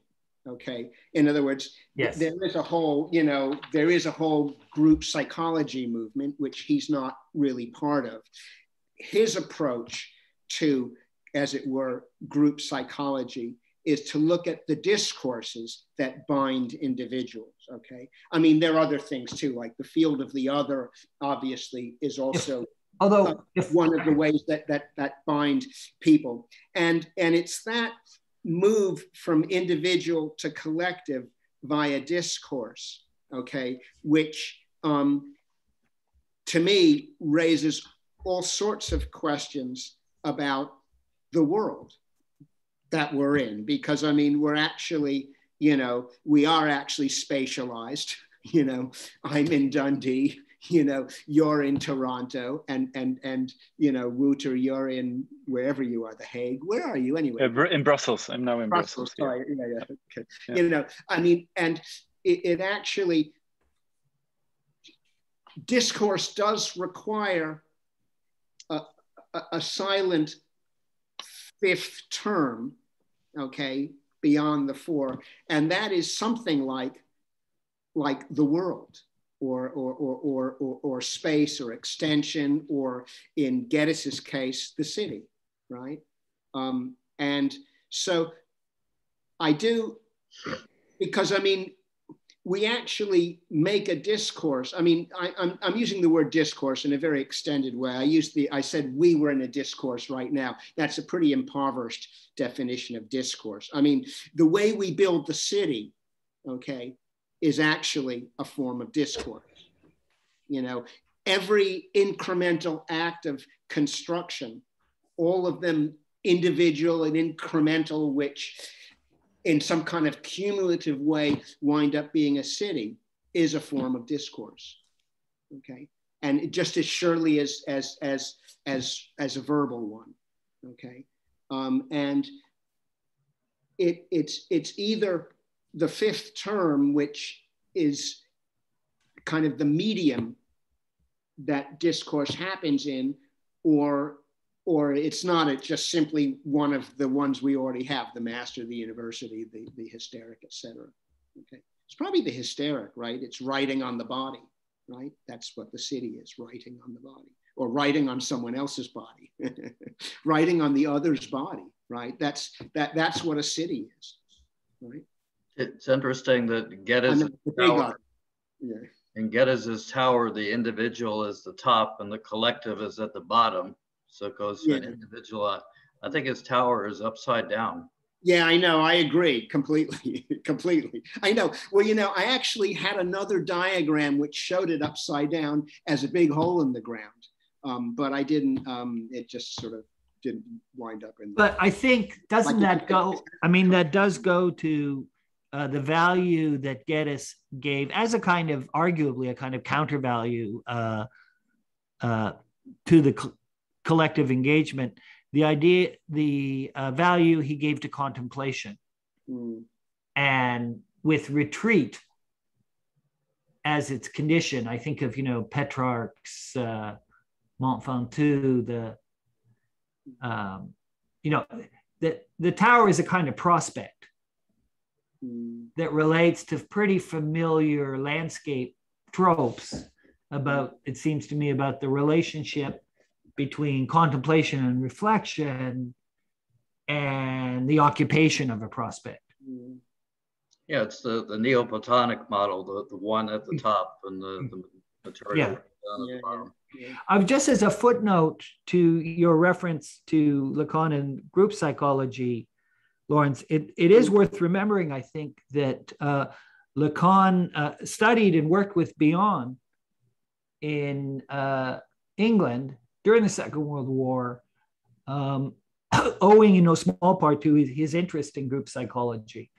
So I do think that's in the background of his elaboration of the theory of the four discourses, which is, as you quite rightly point out, is less about discourse in our usual sense than about varieties of social arrangement. Yes, yes. No. I didn't say that he wasn't interested in group psychology, or if I did say no, and I didn't understand. I was just sort of adding to. Yeah, right. I didn't realize I obviously assumed he knew Bion, but I didn't Bion or Bion, whatever. I didn't know that they'd actually collaborated or worked together. They met in England, is my understanding, during the Second World War. Right. Well, we're about at Lawrence? Could I ask just one last question? Mm-hmm. Yes. Lawrence, is there any skepticism about Getty's affinities with eugenics? I don't know. I mean, the short answer is I don't really know. I don't know much about it. I don't know how relevant it is to what I'm drilling into here. So I haven't really paid it much attention, but if you think it is, I'd be very interested to. There is, if I may, there's one footnote to that, and I don't really know the details of this. I know it at secondhand, but he built, I think it was a tower in Jerusalem, and in the building of it, he collaborated with a psychoanalyst, with an Israeli psychoanalyst, who was later revealed to be a somewhat notorious eugenicist. Again, I know this at secondhand, but it is interesting. First of all, that Geddes collaborated with a psychoanalyst at all. And then the second part does seem to be interesting in terms of Don's question. Yeah, I wanted just back to Don, though. You raised it, and I just wondered what you were getting at with that. I didn't mean to close that down. I just to say I hadn't really given it much thought. It would be hard to overlook the similarities between Getty's Tower and the Panopticon. Yeah. Panopticon, which was invented by Jeremy Bentham. Yeah. Or at least his brother did, and Bentham copied the idea. Based on the idea that not that the tower contained anything, but that the tower constructed an ideal void that would, in a sense, organize prisoners based on their own guilt feelings, because they all had equal view of the tower. Of course, Foucault got this backwards, and Kopchak took him to town for it, to say that he had missed the point, that the idea was not that the guards would have perfect view of the prisoners, which they didn't, but that the prisoners, in effect, would have a perfect view of the guards' ambiguity. So this goes back to the university discourse, and I think you can find a tower in American campuses, that the tower is the regular feature that functions much the way that the tower in the movie Vertigo. No, I have an entirely different the one set of Morocco. I'm just flipping on it now. There's always a tower in the background. The name of the town in Morocco, I can't. Please, just name a couple of towns in Morocco. Marrakesh. Marrakesh. No, it's the name of a famous movie with Humphrey Bogart. Casablanca. Casablanca. I said it first. Thank you. You're a slow class. For 50 points. there's a tower in the background that is an organizing signifier. It doesn't mean anything. It doesn't signify anything. It's just there. And it has a surveillance feature. That is, it's looking into everyone's life in a kind of corrective way. And if there's anything about Getty's diagram here, is it attempts to be corrective or prosthetic. Right. That is, it comments on a way to correct all the evils, the aesthetic evils, the organic evils, the aesthetic and social evils. I mean, I think if Getty's was a transposed human being who happened to walk in, let's say I happen to be an analyst, I would be a very poor one, of course, but he happened to walk into my office and asked for an appointment, and he sat down and he showed me this diagram, I would immediately know the answer to the question, is he neurotic or psychotic? It's obvious this guy is psychotic. In the same way that Jung, once he starts talking about the theory of everything that promises unification in the context of a promised utopian atmosphere, I would just simply say, okay, you had a daddy problem. I'm sorry, like the rest of us, you don't really have an operational paternal signifier. Let's move on to the next question. How's your mom? You know, so I think in terms of looking at Getty's as in terms of psychosis, here is important because it rules out a number of options for us, especially in terms of his relation to what we would normally call ars topica, or the art of topics, which, if we're on Mount Ventoux, I think we see it as one thing. If we're in the Tower of the Panopticon, I think we see it entirely as another. So we have to make these distinctions early on, and it's not to say that we like or don't like Geddes. It's just that we look at this and recognize that, like other theories of everything, it has a different set of options. Could you just say one more thing? Like every theory of everything, it has a different set of options. What do you, just sketch that out just a little bit more? Well, take a look at Lewis Mumford, who's a student of Getty's, but publishes a book later in his life called The Pyramid of Power. Yeah.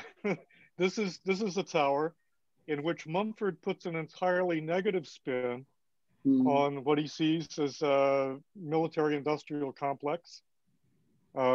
He views the human project ending in the perfection of science as an entirely evil operation.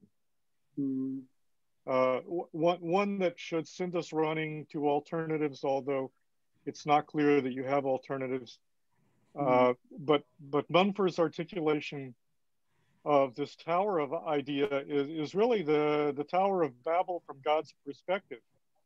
You know, like God saying literally, God help us.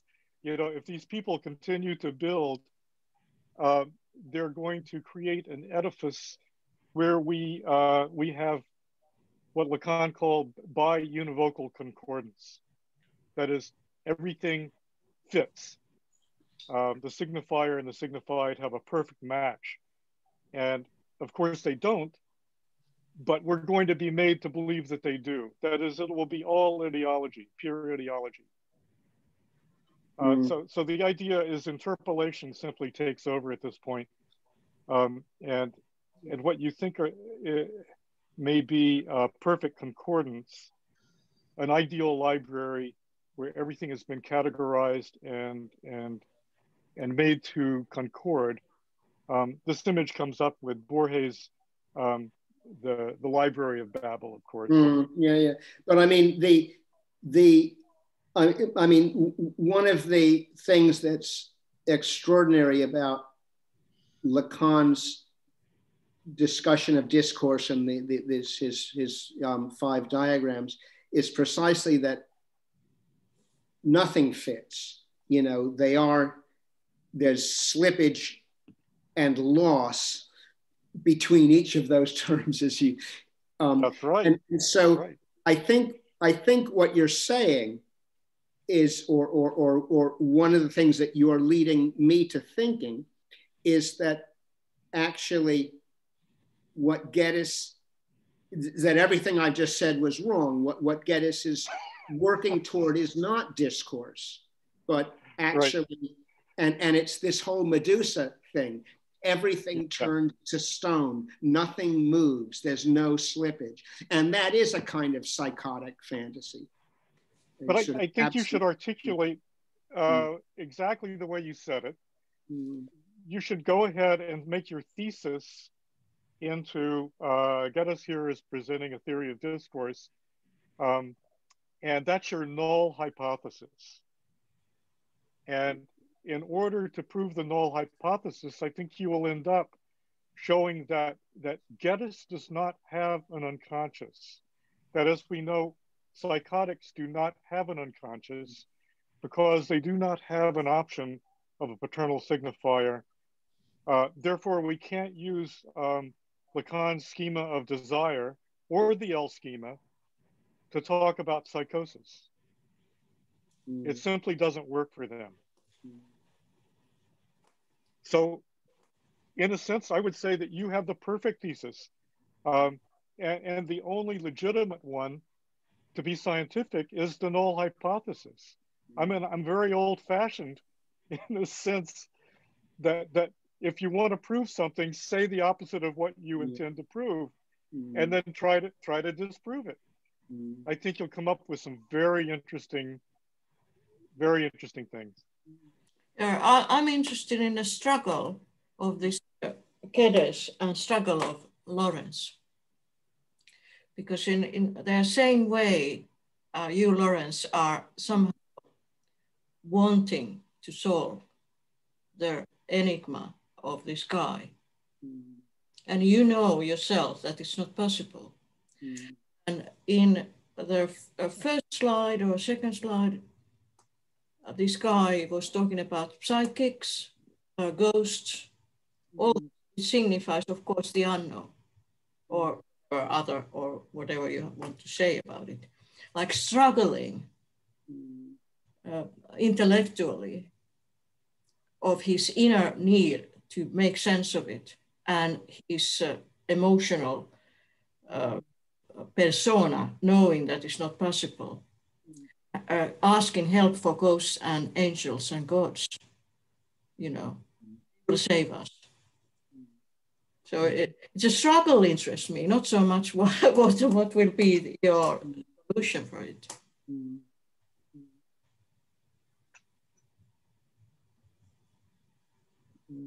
It's an intellectual struggle. I suspect we desperately need to move on. But just to say that I am looking, this is going to sound very cynical, but it's not cynical, it's maybe just naive. Unless maybe cynicism and naivete, they're probably the same actually. I am looking to get funding for a Geddes project, and I'm going to pitch it as a solution to all of our social ills. So the other half of this project, the money half, is a really positivist project about, look at all the problems cities have. We could solve them if we give each city an outlook tower. And in that register, my doubt is that it's going to create some kind of incredible toxic populism. It will. Imagine all these fucking towers, all of them networked all around the world, everyone going to them for self-enlightenment, every fucking demagogue in the world to them. It'll be a nightmare. RKO. It reminds me of Freud's comment that a little bit of repression is a good thing. We're being pulled back to the capitalist discourse of the university. Yeah. Lorenz, in our previous conversations in and around Geddes and the tower, the idea of the noetic in Geddes has come up. And that's something that intrigued me immediately. It's where I first saw the possible connection to the alethosphere. But more broadly, I think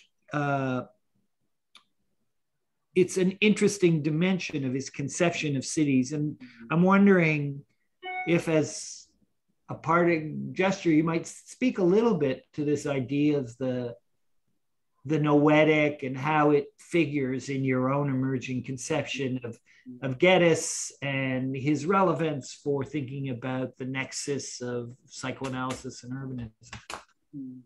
Right. Well, I mentioned it. I mean, I'm not sure I used the word noetic, but I mentioned self-knowledge in the what now is an hour ago. But in earlier conversations, unless I'm misremembering, I'm not sure I have an awful lot. Okay, I remember this phrase which intrigued me greatly, the noetic city. Yes, the city is a kind of noetic field, absolutely. Yes. Yes. And so, yeah, I mean, you've already spoken to it, I suppose, in terms of knowledge. And I mean, you talked about, for Geddes, it's an issue of how to organize material into a discourse. But I was wondering when you said that, if it isn't as much a matter of organizing, of giving discourse a kind of materialization. That the city would be. But anyway, yeah, I was just, that dimension of your line of research interests me, this and relates, I think, to discussions of the city in relationship to information capital and new politics, NOO, new politics, and the informational city, let's say. It seems a topic that has some. Can you define the word noetic? Can I? Yes. Broadly relating to the life of the mind. Yes. Okay. Kind of the mental landscape, and in particular, kind of like self-knowledge. So learning about yourself. It's a little bit like the knowledge economy, but without making any money off of it. Okay. I also noticed that you used it, Angie uses the word, Stiegler used the word a lot. Yeah. And he misuses it. He misdefines it. Does he? It has a very specific meaning in the entire tradition of classical philosophy, which is from the divided line of Plato.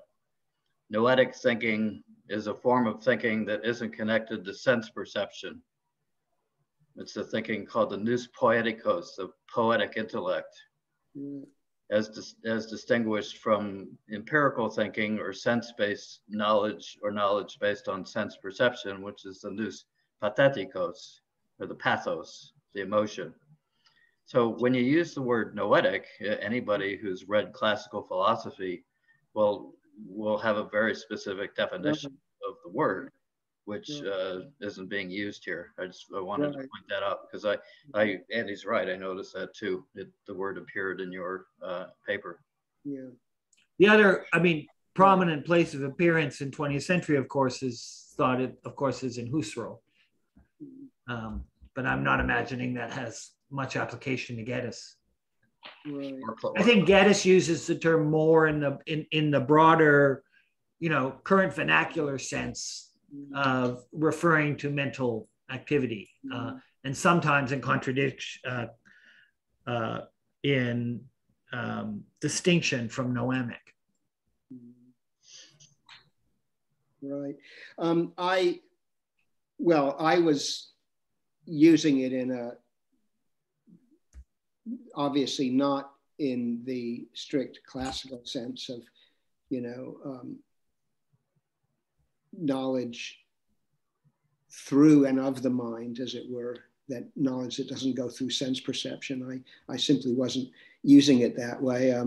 I mean, the way Geddes uses it, I mean, I need to go back and look at exactly how he uses it, but it's in the context of the city, you know, and it's hard for me to understand how you would encounter the city except in some kind of in a way that engaged with it materially and hence through the senses. Well, unless you approach it from the point of view that all, you know, the classical philosophical point of view, and Plato, for example, that all material reality is a product of the construction. The noetic would be the eidos, the representation of the form, as opposed to the material form itself. So if you saw the city as a, you know, knowledge turned to stone or human activity turned to stone, then you have that key distinction, which you've already brought up, and get is between the Sackvorstellung and the Dingvorstellung, which, you know, clearly plays an important role. Right. Okay. Well, we're at 2 hours and 15 minutes. It just adds just one small thing to the discussion to Lawrence. Do you know the Urbaneum of Paulo Klein? Do you know that? The Urbaneum? No, I don't. No.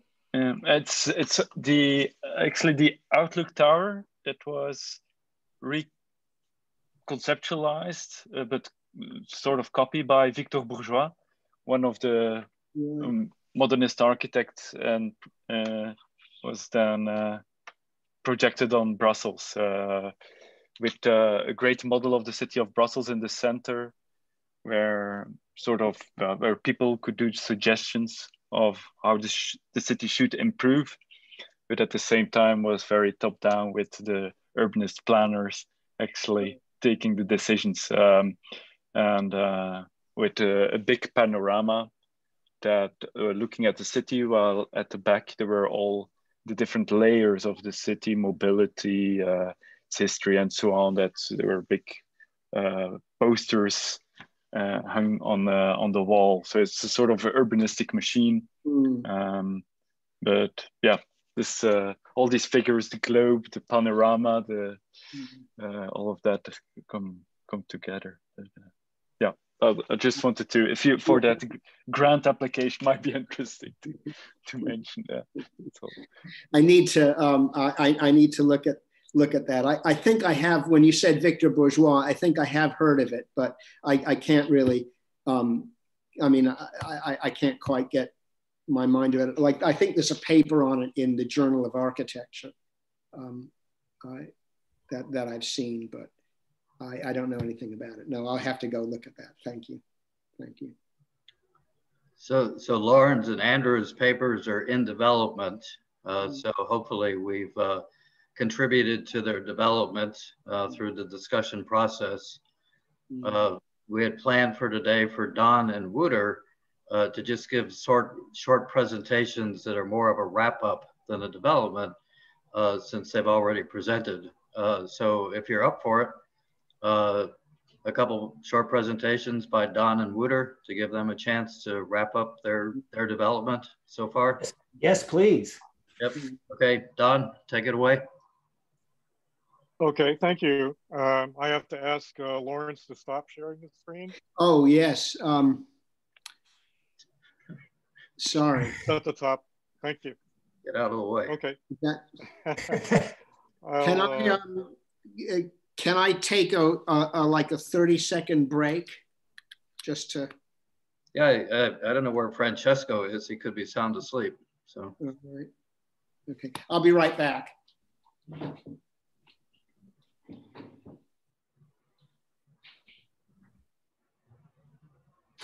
Yeah, John. Not to worry. Oh, good. He's there. He's awake.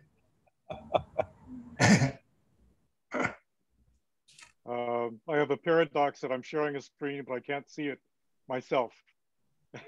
Right. While we're waiting, John, I read your work on Robert Grotesque's optics, and what an incredible achievement. That was a big project. Yes, it was, and it immaculately argued, beautifully written, well considered, like a real tour de force. Thank you. I want to publicly take my hat off to you for that. Thank you. He's really a fantastic text. He's a much more obscure figure than he deserves to be, I think. Well, yeah, and sometime you and I will talk about medieval optics, and sure, and oh, Lawrence is back. Okay. But I'd like to know what was the fantastic text that you were talking about? John's text on the optics of Robert Grotesque. Oh, right. Big head. Yeah, fat head. No, fantastic text. He was a huge figure in medieval philosophy. He was the first chancellor of Oxford University. He was the Bishop of Lincoln. He did the first translations of Aristotle.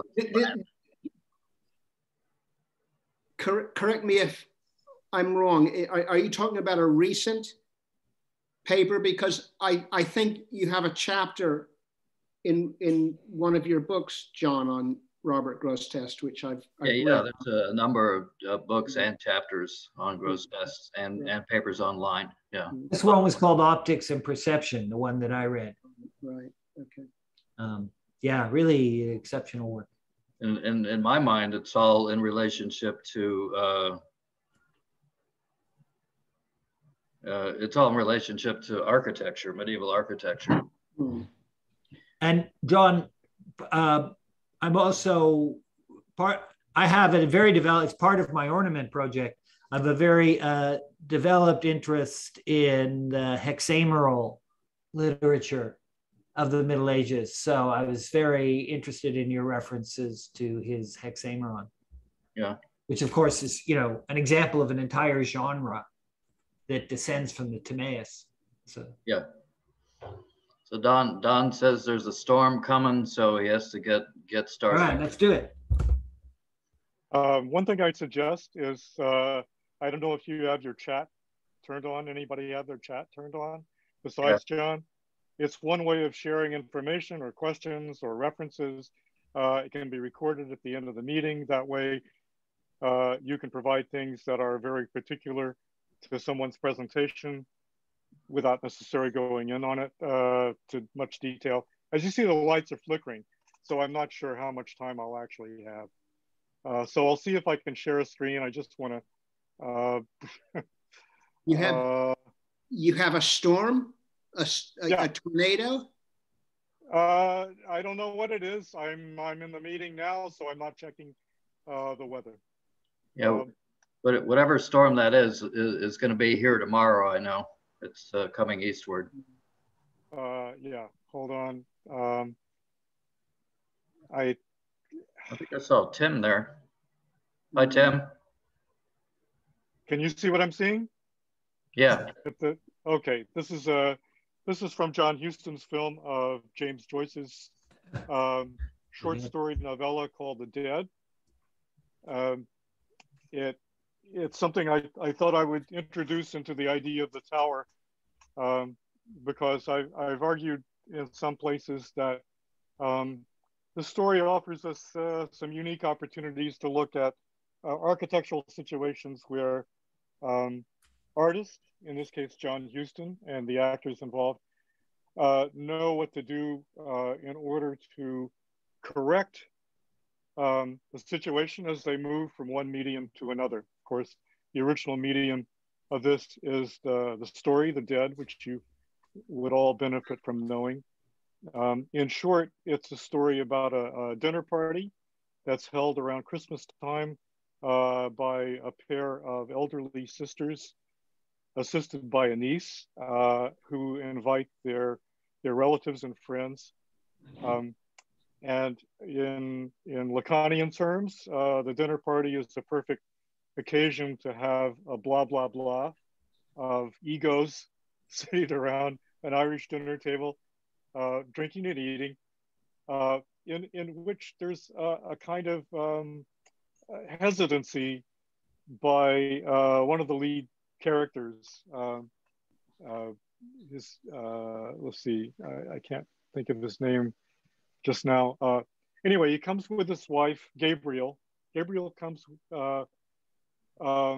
with his wife, and they are having a kind of marital spat. It's a kind of difference that Lacan would love, because Gabriel attempts to overcome it through the use of signifiers, whereas Greta is the perfect not-all woman. So we can look at this in terms of a very famous essay of Lacan's, famous because it's almost impossible to read, L'Étourdi, which was published in the journal Scilicet. The first part of L'Étourdi is about sex. The second part is about topography. And for me, it's the perfect setup because the movie, in effect, takes on this exact same structure, a kind of illustration of the idea that there is no sexual relationship in the first part of the film, and in the second part of the film, a play out of topology. As the film evolves, look, I'm ad hocing this because I realize I don't have a lot of time. So I have no notes on this. I thought I have to do something. You've seen my presentation on YouTube. So if you want to go back to that later on, you're free to do it. But I thought maybe I can get this over in under 10 minutes and give you some time to talk about it. The structure is what you see. We're talking about a staircase in which Huston has to elaborate the fictional element that does not exist in Joyce, but exists in the movie as a hinge that I would like to talk about in terms of a thaumatrope. A thaumatrope is a kind of little toy that I would compare to the Lathus. It's a toy that was found in Magdalenian caves, for example. So it's very ancient. It's a little disc that you spin between two strings as you hold them in your hand, and as you spin it, you see the two images on either side of the disc join up. One anthropologist, archaeologist has said maybe this is the first cinema example of cinema, ancient cinema, because it uses the phi function where we connect the two frames and see motion, but this combines two images in the same way. So to go back to the story, Joyce has a rather archetypal, to use an inappropriate Jungian idea here, an archetypal task at hand.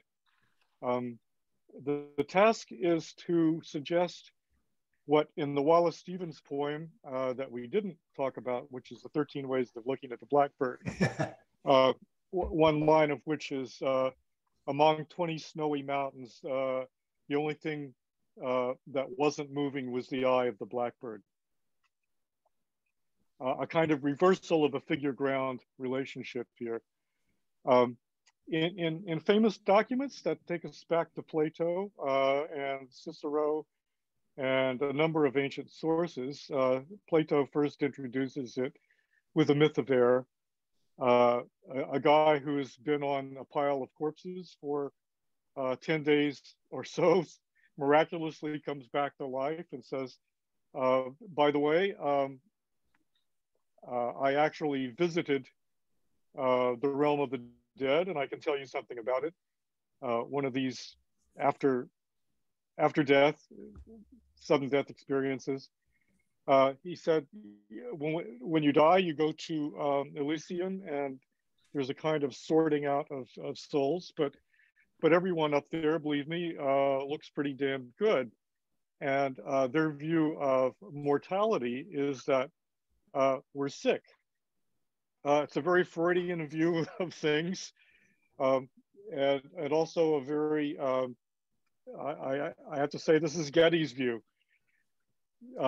In the Dream of Scipio, we have another rendition of this, which as Cicero retells the story, refers to the myth of air, ER, as a kind of prototype. He says, what if this dimension of the dead, this dimensionality of the dead, is something that encompasses the dimensionality of the living? And what if the dead are really the ones who are alive? And what if we, who imagine ourselves to be living, are in fact the ones who are dead? So it's a classic trope of inversion. And it resonates throughout classical literature.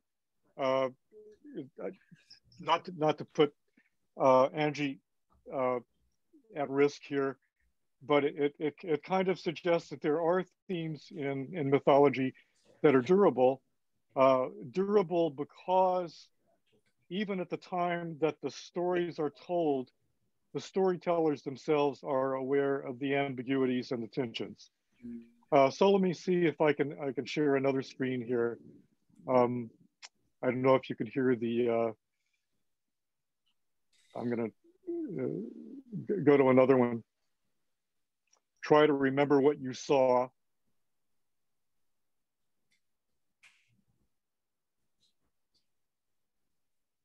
This is a myth that Lacan refers to, in fact, the story of Apollo and Daphne. You'll say, what the hell is going on here? What's the relationship? Well, think of Apollo as pursuing Greta, and Greta is turning into a tree, if you want a stupid kind of correlation.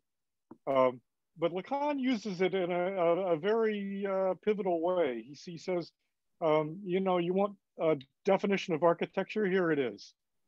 And so I think as a group that's interested in Lacan and architecture, we have to pay attention to this. It's in seminar 7, I believe it is, where he talks about the Baroque and the void, and Lorenz has gone on about this.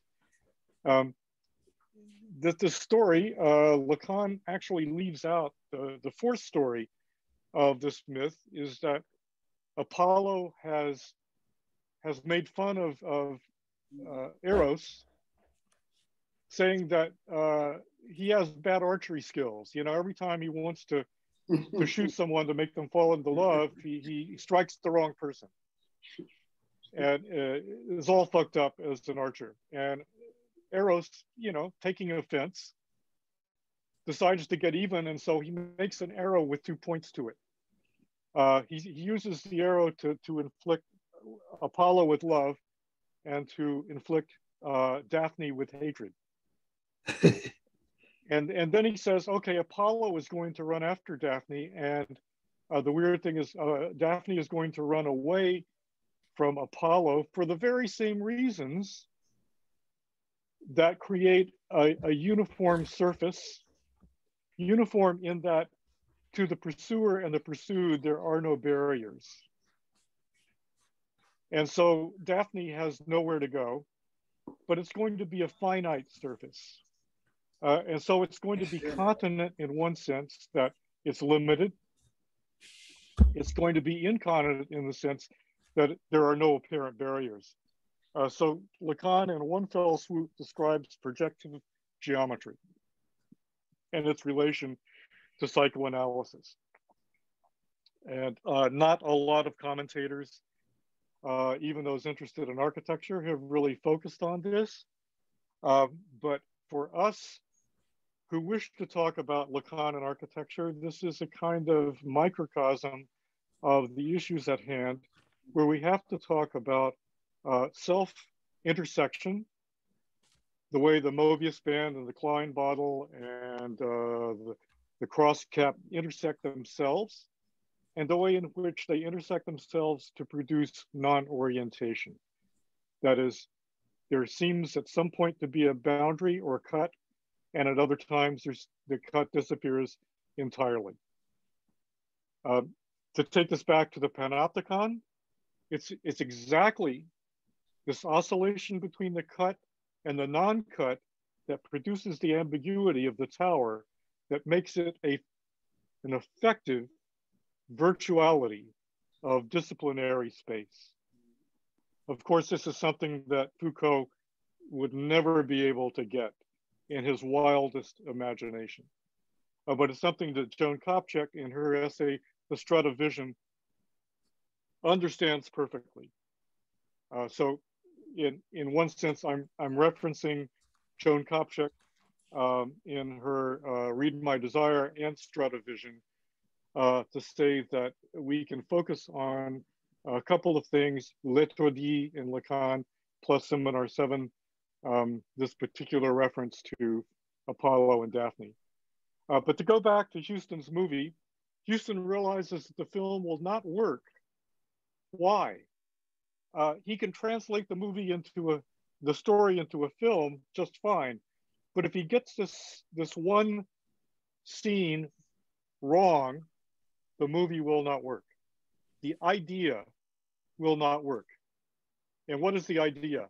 The idea goes back through history to this notion of an inversion of life and death, to this inversion of love and hate, to this inversion and unnecessary omissions between what seems to be a psychotic view, that is, projective geometry is psychosis in the version of a neurotic who wants to see it as something where we have clear obstacles.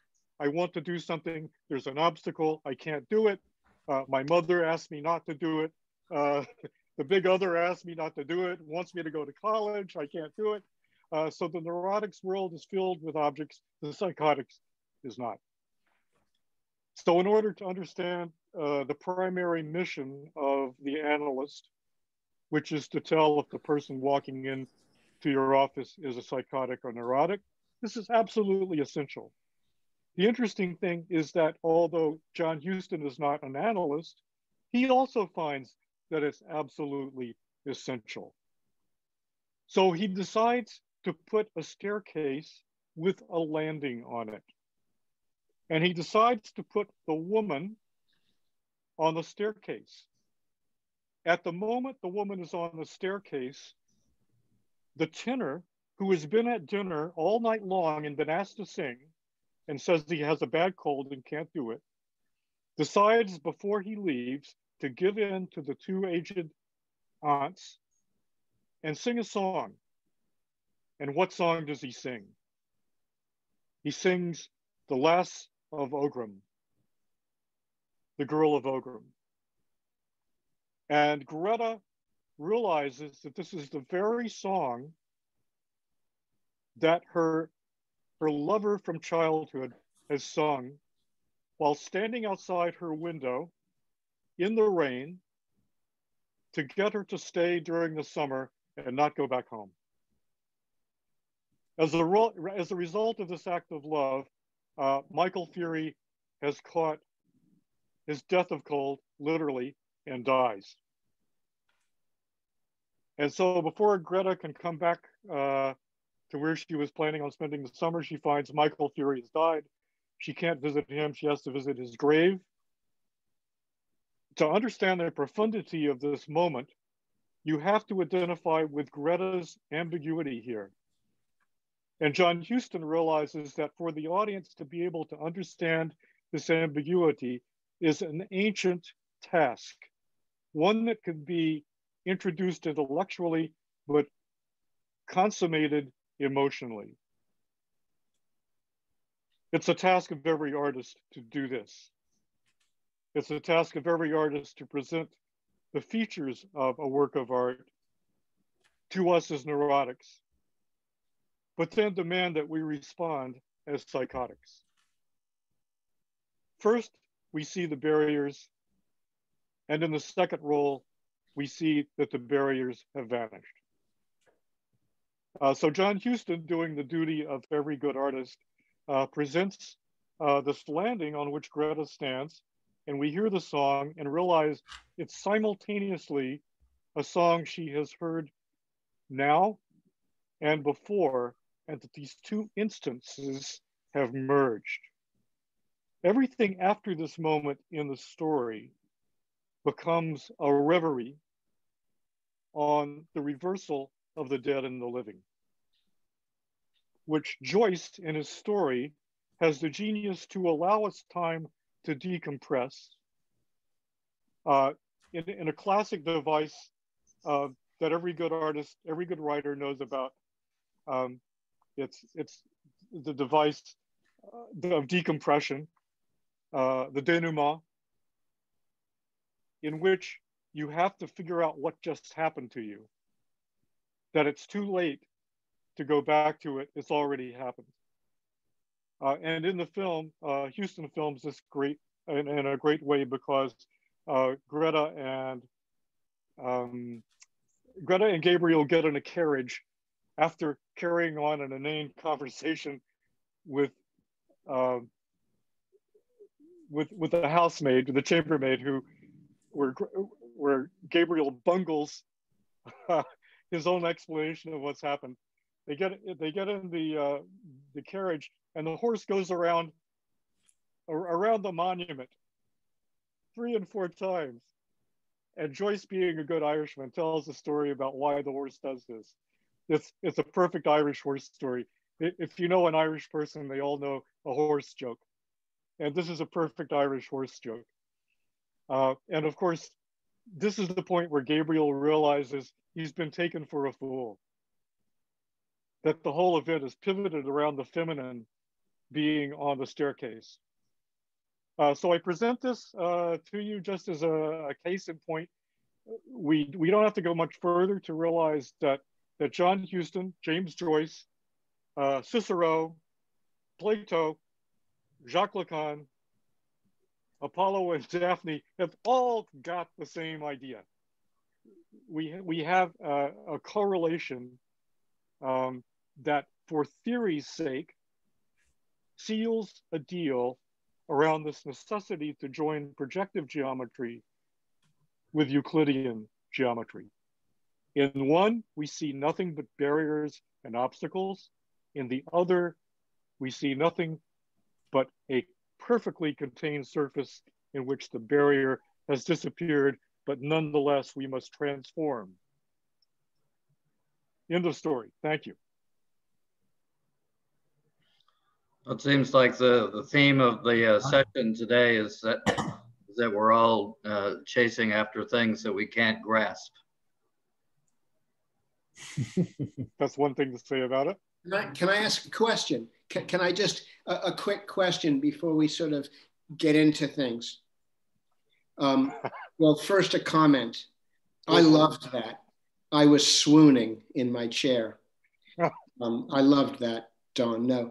And my question is, when you were talking about Apollo and Daphne, why did you show that painting, that particular painting? I don't know who it was, but it's quite peculiar, that painting. And I wonder why you used that to show it. You have good eyes, Lawrence. I mean, there's so many, sorry, you know, that moment has been represented so many times and arguably in better ways, you know, but there was something really agonistic about the painting that you chose. Oh, yeah, I love this particular one. It's Lake Medieval, as you probably know. I can't find out the source of it, otherwise I give adequate credit.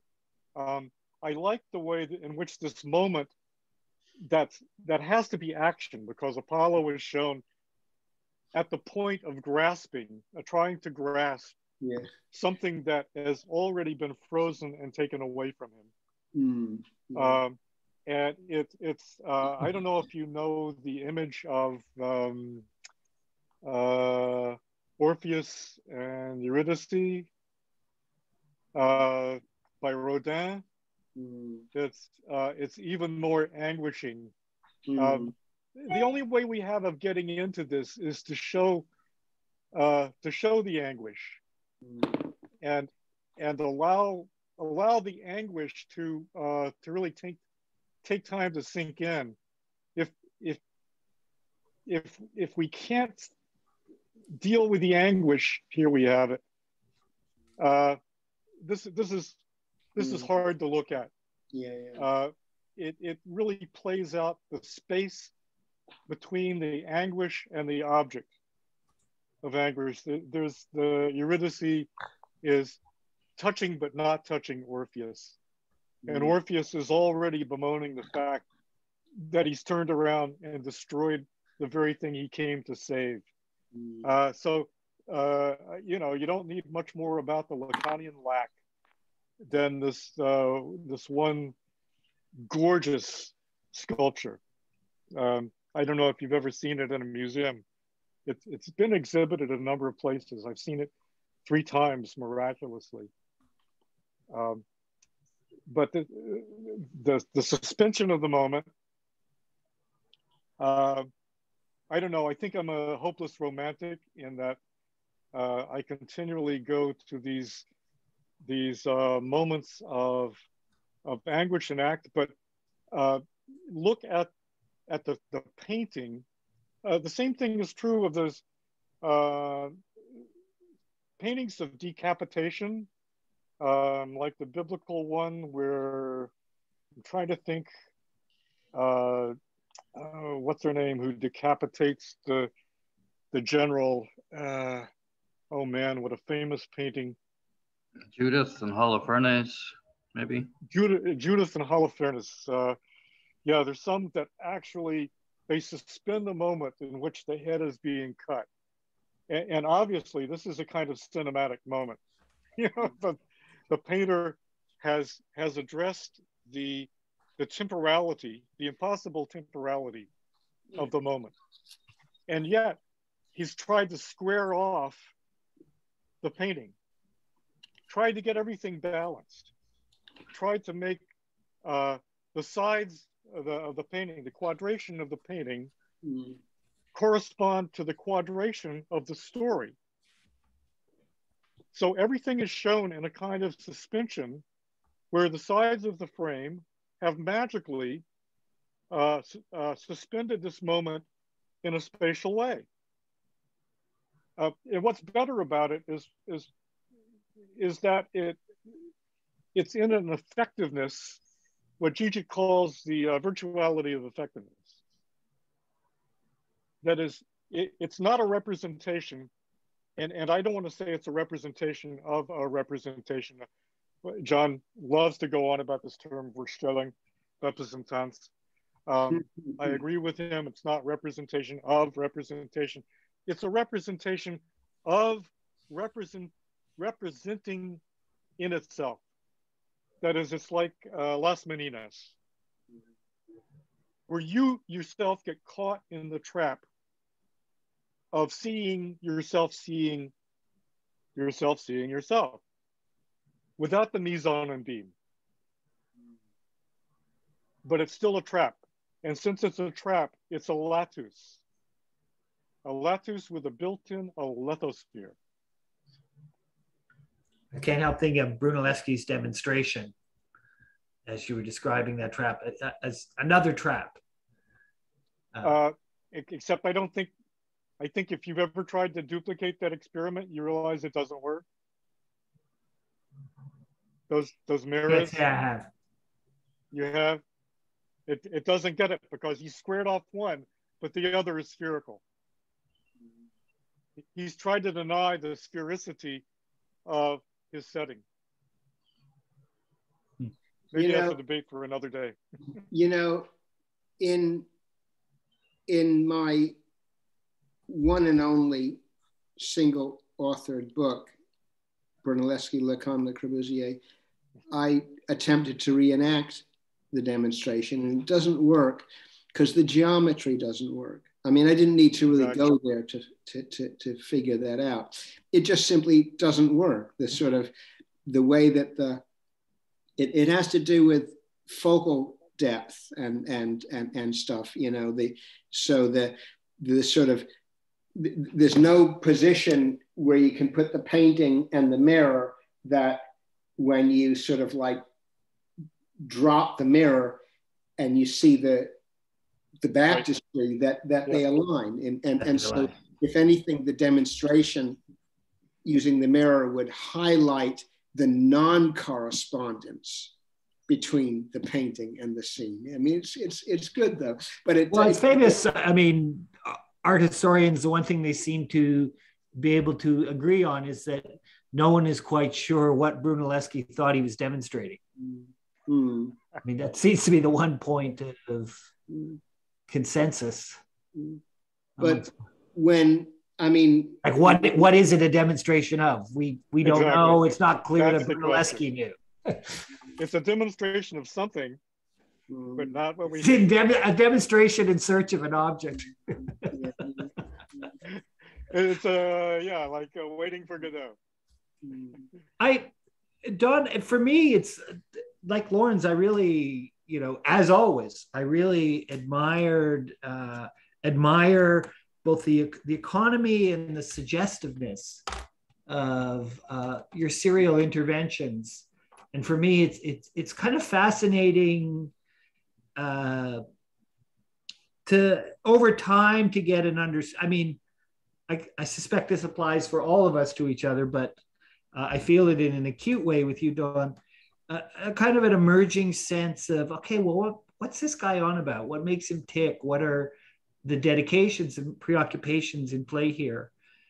And so your brief discussion of self-intersection and non-orientation both rhymed with earlier things I've heard you say and helped me focus, you know, assisted my emerging sense of your project, I suppose, as did this idea of a kind of identity or indifferentiation of the cut and the fold, or the cut and the non-cut. And it occurred to me, I immediately connected that topological preoccupation of yours with a kind of numerical preoccupation of my own, at least as a reader of Lacan. And that's my preoccupation with the idea of a kind of primacy of the two, insofar as the two is an internally antagonized one.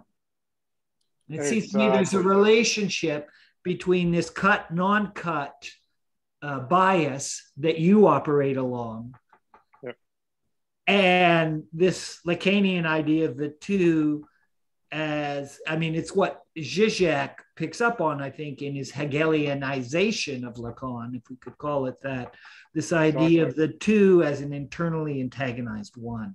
And I was just wondering if, I just want to invite you to respond to that. Well, you know, everybody gets confused with Lacan's discussions of topology. We don't have to be embarrassed. He's very difficult to follow. But when he's talking about the crosscap, he's brilliant. He says we don't know we're counting until we get the number 2. We didn't know there was a count. Right. So we didn't know there was a number 1. What happened to number 1? And if I could intervene just for a moment, that tells us a lot also about the relationship he understands to obtain between jouissance and the unary trait, which of course is what produces surplus enjoyment, right? Yeah, and he says that's the unary trait. If anybody wants to know, tell them that's the unary trait. It's the second first. It's a second interaction, isn't it? We don't know we're counting until we. You don't know you're counting until number 2. But that's actually another form of retroaction.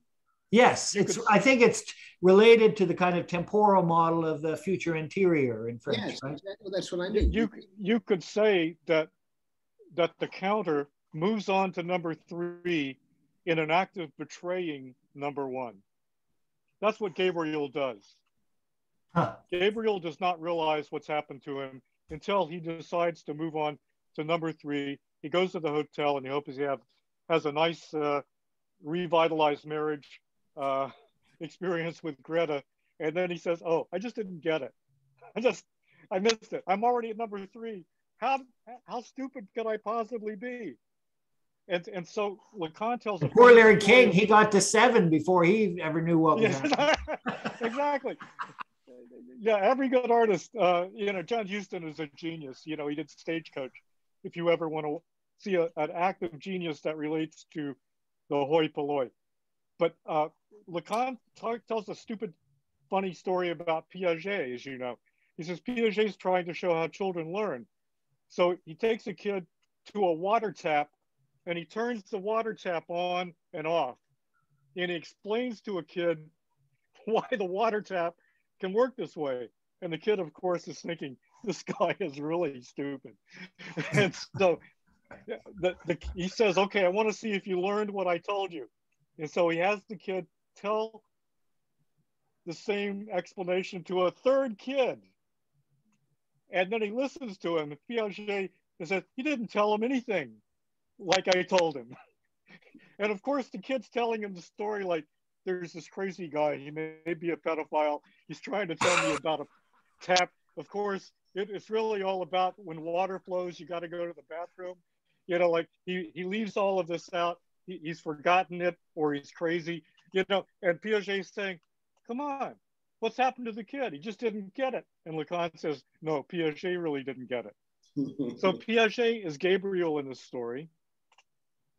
Lacan is John Huston or James Joyce. And the kid is Greta. So it's the 1, 2, 3.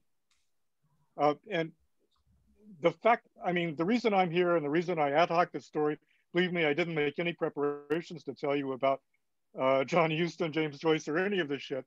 I just figured you're the only people on the face of the earth I know that if I said Gabriel, Greta, and Michael Fury, the dead guy, are the same thing as the tower above the town of Dundee, you would all understand eventually what I'm talking about. I think you're the only people on the face of the earth who would even give that a shot. The water tap makes me think of Freud's Fort Dog game. It is. That's exactly it. Yeah. And Freud doesn't really get it. Freud doesn't really catch on. And so how numbers and counting might be related to compensation for loss. And Freud is teaching us a story that we know because we know he doesn't understand. And yet he's able to tell us. Freud is the straight guy. He's the comedian who can tell us a joke and we're laughing, but he doesn't get the joke.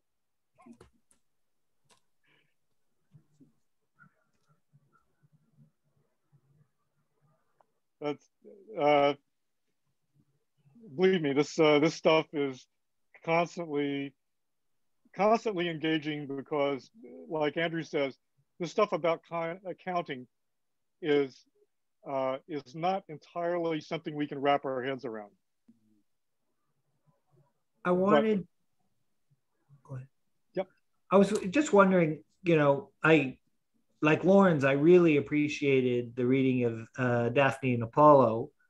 Of course, in the back, and I was drawn away for a moment, so I missed a little piece of it. So perhaps you already invoked this, but I couldn't help thinking of Lacan's first reference, not the second one, about the about architecture as the rimming of the void, but his first reference to architecture as the petrification of pain. Yeah, I was going to say that. Yes. In which he invokes, of course, the myth of Daphne and Apollo, but does so in accordance with what I think is a really compelling and interesting remark, and a remark that one would want to fit in to a broader metapsychology of movement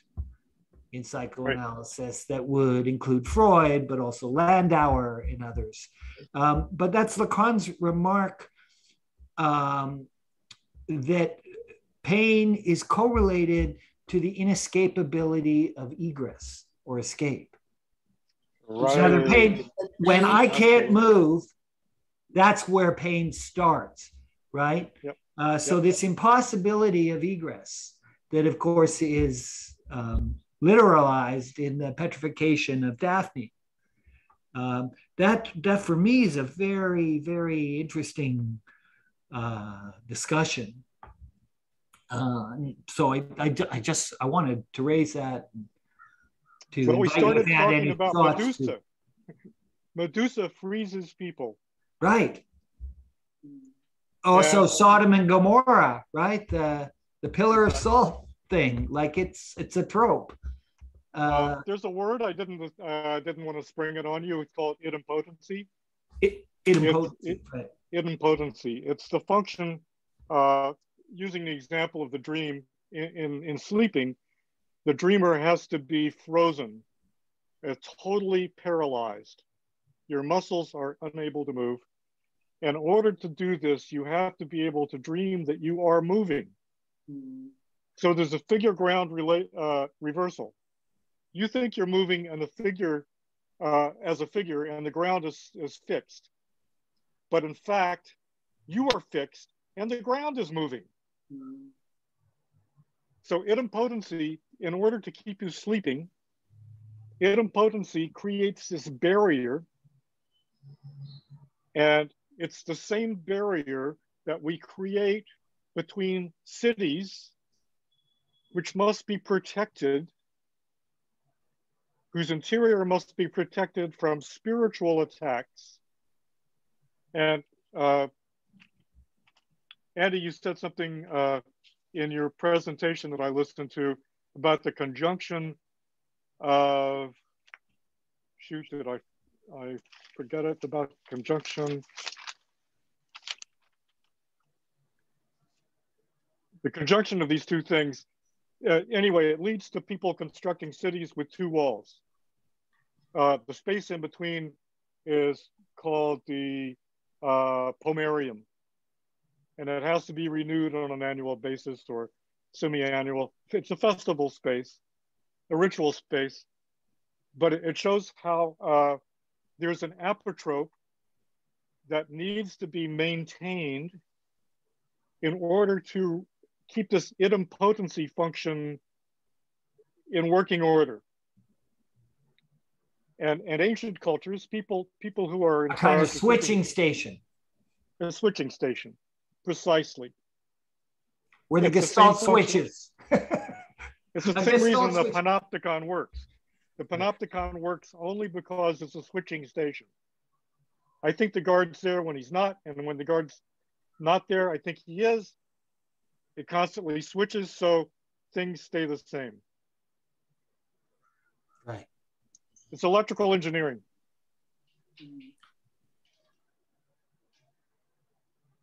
Well, it occurs to me as you're saying that Freud's depiction of the unconscious has a similar kind of switching station where the drive gets turned into Vorstellungen, right? There's no access to the drive. There's no access to the other side of the switch, right? But there's that idea of this moment of transference, translation. I mean, it relates to a whole string of concepts, themes in Freud, I think, as well. If you want to be a real know-it-all, take your Lacanian learning and look at some of the instructional videos on how to read an EKG. You can find them all over the web because, of course, medical students need to know this. There are two regulatory. It starts with a P wave.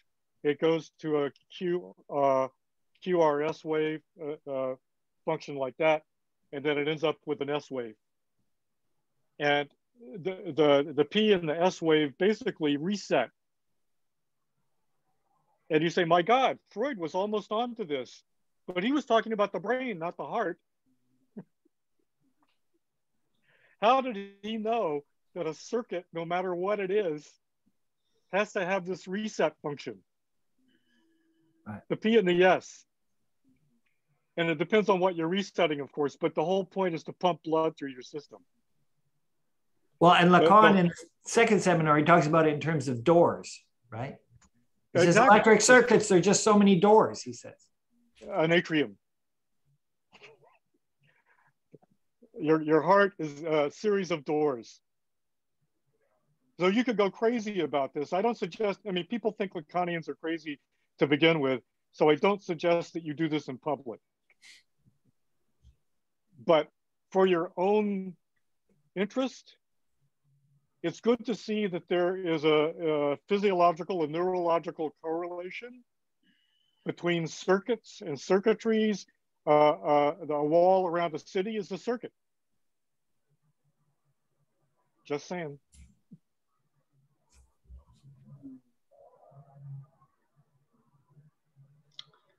But don't go crazy on me. Any more questions for Don? Comments? Thank you, Don. Brilliant as always. Thank you. So Wouter will wrap us up with his presentation, which seems to be getting shorter and shorter, which is a good thing, I think. So Wouter, take it away. One more presentation. Okay.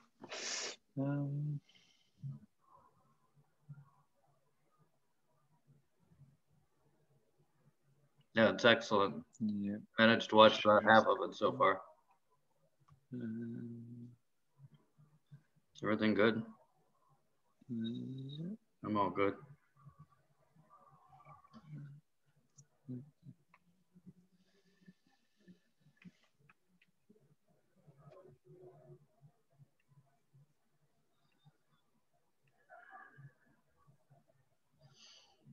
This is gonna be a long video. You see my screen, huh? Yeah. You hear me? Okay, good. Yeah. So I've shortened a bit the text or the recording that I published today on YouTube.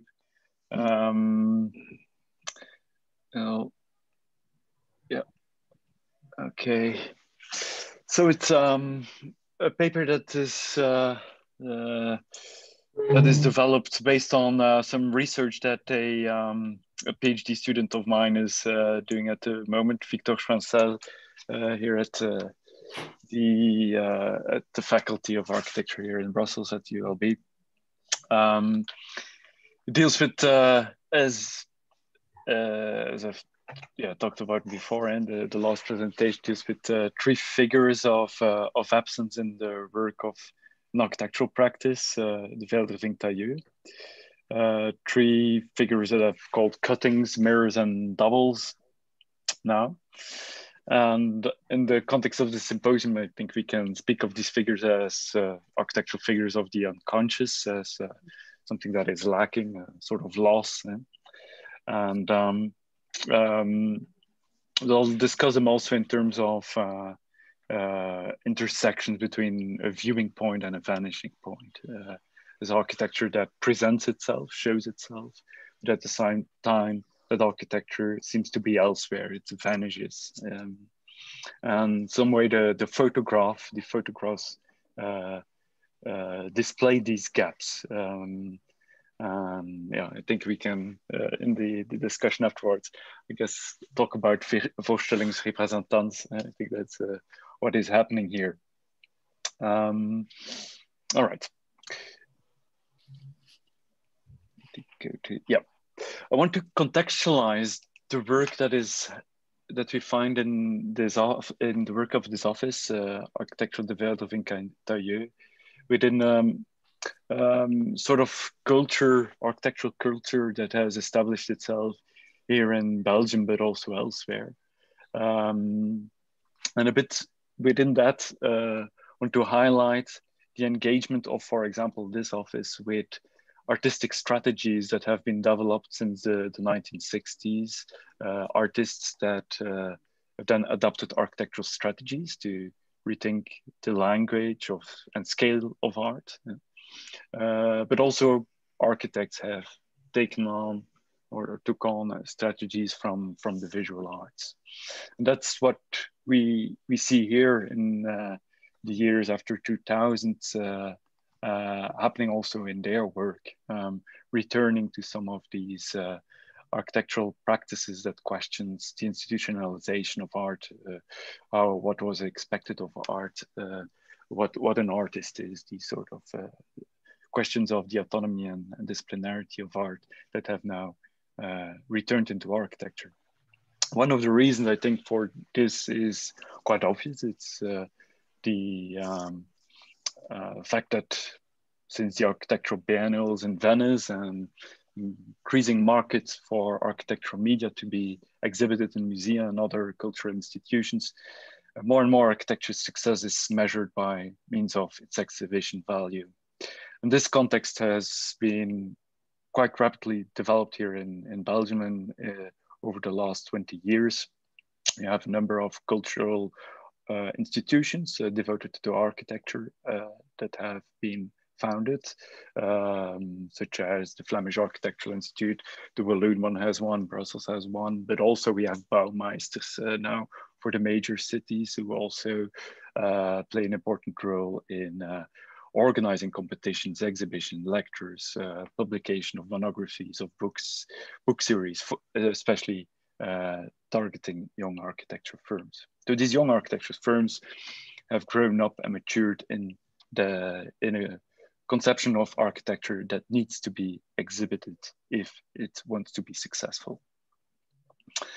And in thinking about about their intervention in these exhibition spaces, we see that they appropriate artistic strategies from minimal art, conceptual art, process art that have also reflected within the art institution on similar questions.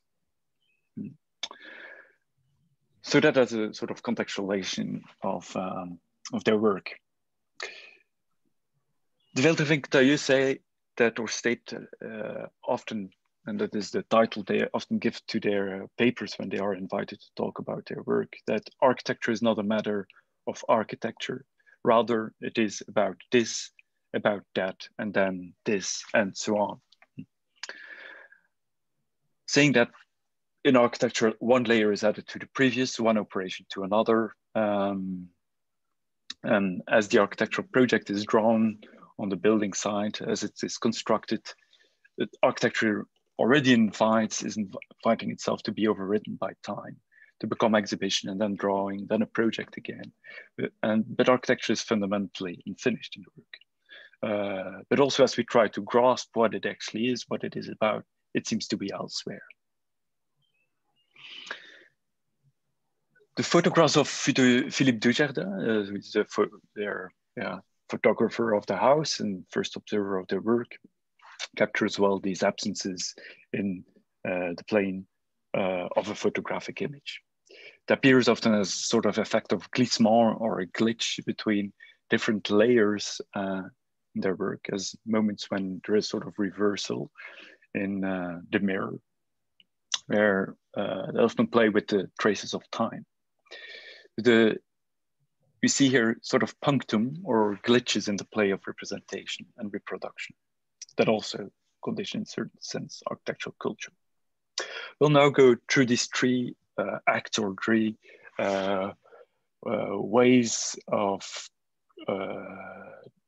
that this architectural practice uses to create absence.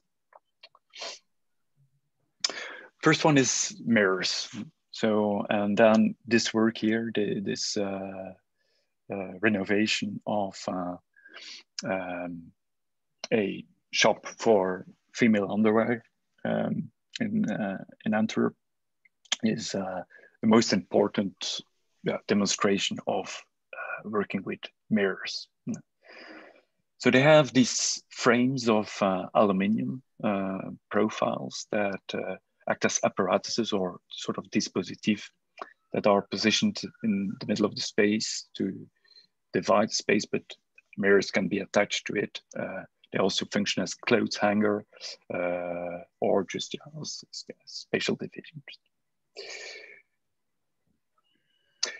There's an entire play with mirrors here. So if you enter the shop, you see these mirrors that here, it's the only time when they appear frontal. Then if you enter, the mirrors are more positioned aligned with your movement as a viewer. And then they frame a view that is then captured by the photographer Dujardin, who positions themselves in that spot, to create an image that reflects almost imperceptibly the spaces that they hide. So these mirrors almost function as in Albrecht Dürer image here of the tavoletta, sort of mirror that allowed to check the construction of a perspective drawing. The viewer is invited to observe how the flight lines of the mirror image coincide with the lines of the walls hidden behind it. This play with images remind much of an image published in Das Interieur, a journal published in 1901, showing the Goldman and Salach store by Adolf Loos. And in Colomino's book, Beatrice Colomino's book, Privacy and Publicities, she talks about it or describes how these mirrors dislocate the subject in an insecure margin between the private interior and the outside world. She describes how architecture is a viewing mechanism that produces both the subject, but also architecture as an object. Similarly, in these photographs by Dujardin, we see how the architectural object in its globality is being dismantled, but also the subject. It's sort of, we get a sort of mise en abîme painting, but like has already been evocated in discussions now of Velázquez Las Meninas, which the viewer comes under the regard of the architectural object. So we are made conscious of seeing oneself, see oneself. And at the same time, architecture reveals its constructed nature. It shows that it works like a camera, that there's a reflection going on, but it also reflects back to the viewer. So it is a trompe-l'oeil that is also a dumped regard. And in that double play, these mirrors are the glitches or ruptures in the photographic reproduction. They are traces of architecture's negative, I could say, of an architecture of the real. Second operation, cutting. Most literal form of absence in the work of Adelaide Devete are cuttings. Jesus Vasallo, who's written a book, Seamless, has described how the large models that they use, often on a scale of 1 to 20, so very large models, are like voodoo dolls on which they rehearse sequences of operations that are then acted out on the real construction. First manifestation of these cuttings we find in the work of Joe Tarieux, so one of the three partners who has now started his own office. But this is a work from when he, before he joined the office of De Veldering Tarieux in the Galerie Verzameld Werk in Ghent, sort of act of creating a section within the building. Very much reminded me of the work of a Belgian architect, a brutalist architect, Julian Lampes, which we find a similar understanding of architecture as an act of cutting through boundaries and obstructions in space. But the more pertinent link is again these artistic practices of the 70s, Gordon Matta Clark in particular, and its post-minimal strategies. In the Twiggy shop by De Veldering Tarieux, you see portions of the floors and walls that are selectively cut and removed to create the larger spaces inside an 18th century bourgeois home. Gordon Matta Clark his approach to unbuilding, as he said, it was the simplest way to create complexity without having to make or build anything. So the cuttings play on the semiotic system of the existing architecture. Multiple layers confuse what is foreground and background, and so this is the case in the Twiggy shop. Figure-ground relations are reversed into ground-figure relations. Then doubling. Doubling is the last one, or third form of absence. A bit, very much like a sort of fourth da game, and so the stage disappearance of the mother of Freud's grandson or himself. Here established to play with displaced doubles. So what's going on here in the gallery space Valérie Tran in Antwerp, they added 4 copies of 2 existing columns to the gallery. So these columns, these 4 added columns, are hollow. They are non-weight bearing, so they're made of wood and then painted white, and they materialize an absence that was identified in space. Here in the administrative or municipal services center near Ghent, sort of reversal is going on. So a structural column is positioned next to an existing neoclassical one, in front of a door that is actually cut out of an existing door. So here is sort of act of dédoublement or splitting, as the meaning of the existing is not so much emptied, but displaced, or rather split, as the existing door and column are no longer functional, but have still a meaning. Besides so basic elements that are being doubled, coupled, parts of existing plans of a building are also being replicated or displaced. So much as in the work of Peter Eisman, a formal procedure is elaborated that creates complex interstitial spaces. In the house CG at Pippingen, the original plan is copied, rotated, and then cropped by the existing plan, very much like as in Eisenman's Gurdiola house. The displaced doubles creates a feeling of estrangement and spatial confusion between inside and outside, and a temporal lag between the old and the new. Much as in the conceptual art of Sol Hewitt, the operation empties authorial imprint through a protocol. So, as the rule that codifies processes is often open-ended, so here in the work of ADVVT, the project appears to be unfinished. It is one phase in the life of a building. The third variation of this strategy of creating doubles is that of is rather of a representation or medial or intermedial nature. At the Architectural Biennale in 2016, at the DVT and another architectural office, Doorzon Architecten, curated the exhibition in the Belgian pavilion. So they made 13 fragments of building. They reconstructed these fragments as objects on a scale 1:1 that refer thus to an elsewhere. Mock-ups and then photographs document and create a field of meaning around these strange objects. Very similar to the sites and non-sites of Robert Smithson, the reconstructions are, despite all their material concreteness, just a trace, a part, and a copy of a reference, which nevertheless also teleport the existing building into a discursive and cultural context of the Architectural Biennale. So the different art practices we have discussed didn't treat exhibition spaces as sort of socle on which to exhibit art. Rather, these galleries or the places in which they intervened were real spaces, sort of ready-made, but the ready-made that they worked into very much as then in the field of architecture, architecture becomes a ready-made. Yet the status of the ready-made has fundamentally shifted today.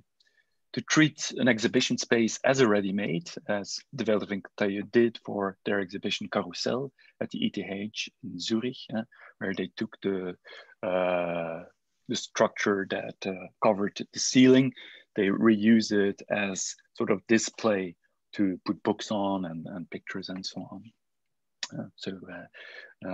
They treated the exhibition space very much as an architectural project, as sort of ready-made environment that is there.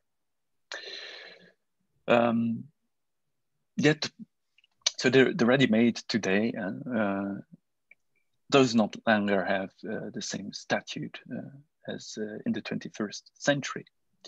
We live in a time when architecture has entered a regime in which the future of the built environment is not any longer one of expansion, but a time of enclosure and stagnation. François Hartog has aptly portrayed this regime of historicity as one of presentism. The photograph of the reinforcement of the Dogus Palace in Venice that the Veiler often shows and uses as an endpoint in his presentations, and that he likens to his architecture to illustrate how, well, the permanency of architecture is rather, it's rather a temporary affair, or at best sort of superposition of a layer on a fragment of the palimpsest that is the city. Working with buildings rather than creating new ones is a fundamentally positive approach towards the city and the building economy. In this project, the PC Caritas, Jan de Vylder describes their form of intervening in buildings as a form of caring for what it is. This is a sort of building that was turned into a ruin, sort of annexed to a psychiatric clinic that is now turned into an open air pavilion that is made accessible for all people who want to go and spend some time there. So the life of a building is fleeting, and despite the pretense of much architecture, most architecture turns into waste. Contemporary architecture here humbly accepts that it is but a phase in the life of a building. Within this regime, architecture as post-production takes up memory as its design brief and creates meaning by moving between multiple time frames of building and architectural culture. Much like the art practices that Nicolas Bourriaud called post-production, the work of ADVVT is produced on the basis of an architectural object that is already produced. If entropy and ruination are the inescapable fate of architecture, ADVVT employs artistic strategies of deconstruction and of différance architecture that are not just critical incisions in time, but also ways of building through time. I'll stop there. I'm trying to find mute. Okay, that's it. Thank you, Wouter. If you have any noise that comes from here, there's a sort of fair on the square next to next to my office. I could briefly give that's where all the noise all the noise comes from. So apologies for that. I liked your presentation perfectly with Lawrence's presentation. Seems like that would be a great way to see the direction of the Geddes construct of the city, becoming a ready-made and a temporary exhibition. Right. The city as a temporary exhibition. That's nice. I actually, it's interesting, John, that you say that, because for reasons which I can't articulate, I actually did think there was some kind of a dialogue potential between what I was talking about and what Wouter was talking about, but I'm not sure what it is. But I just thought, oh, right, there's something there, yeah. So you think it might be the city as a temporary exhibition, or? Yeah, because you know, as Wouter was saying, the cities have been built. It's no longer a question of building cities. Yeah, right. It's a question of rehabilitating cities. And you know, I see it more as in more positive terms maybe than Wouter does. It's just a case of transition, transposing. And that would involve transition from previous structures of knowledge and thought in relationship to the city, like Geddes, for example, and transitioning to different ways of thinking and ways of interacting that are enacted in the city. So yeah, I think they go together perfectly. It's interesting. Yeah, and then we get pretty close to Rossi and his way of thinking the city and the unconscious and the Jungian that resurfaces. Well, Wouter, Wouter, I had a, oh, go ahead. Yeah, could I just, I had just a really kind of dumb question for you. You, and I mean, this is dumb. You began by saying the material I'm going to show you tonight is the research of one of my PhD students, right? I think you said that. And I mean, it has nothing to do with the content of what you said. That's why I said it's a dumb question. But I'm really interested in that because, you know, I have research PhD students as well. And I rarely find that the fit between what my PhD students are working on and my own research interests, I rarely find that the fit is close enough that I can actually, you know, use their material. And I'm just really intrigued by that, you know. Yeah, I'm sorry to. It's a good question, and really gives me an opportunity to clarify the nature of the collaboration for this paper. What I'm testing out with this is if it works to write a paper together with a PhD student, because frankly, I've worked a lot for promoters in the past where I did the writing and they put their name under it, for example. And I didn't want to go in that way, but on the other hand, I find that I have the impression. Put this out.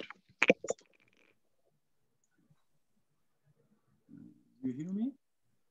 You still hear me? No. Not really. In Greece, if you're a student and you want to publish, you can't publish without naming your supervisor as a co-author. Yeah. But I don't want most of my PhD students to name me as a co-author on their work. Yeah, I did that to be honest. You know, it's not central enough to what I'm doing. I mean, all it would be is a publication tick, but actually it would blur the picture, you know. And it's really clear that Wouter's stuff here, whether it's his own work or work in collaboration with a PhD student, it's very central to his work. So I'm just interested in that. And I don't want to spend a lot of time on it because I'm aware it is a side issue, but I feel it's important for how the academics among us, the ones who are still in academe here, how we move forward, you know, with sorry, I had problems with my AirPods. The battery was off, so I couldn't hear you anymore. No, so what I'm trying to test out is she is working on the theory of the project. She's working on the Velder, Vinctailleux, but also on other architectural offices. And so what I did was, based on some reflections and conversation that I had with her, to write a paper as a sort of, also as a way because to frame a paper that then I hope she can take over and elaborate and then get published somewhere. Yeah. So you said she doesn't have any particular interest in psychoanalysis, right? No. She doesn't use psychoanalytic theory as the framework for her PhD. No. So what you've presented, is that you framing the paper? So you're telling your PhD student, okay, this is, I think, the frame, and then you go blah, blah, blah, and you present it to us. And you hope that she's going to take that and run with that and make a paper out of it? I think it should be a dialogue. Yeah. So this is a draft, and then, for example, she can continue to work on it, or perhaps it won't work, and then I'm not sure what I will do with this material. Yeah. And she's not going to look at you and say, hey, I'm not interested in that at all, you know, F off, and I'm going to write my own paper.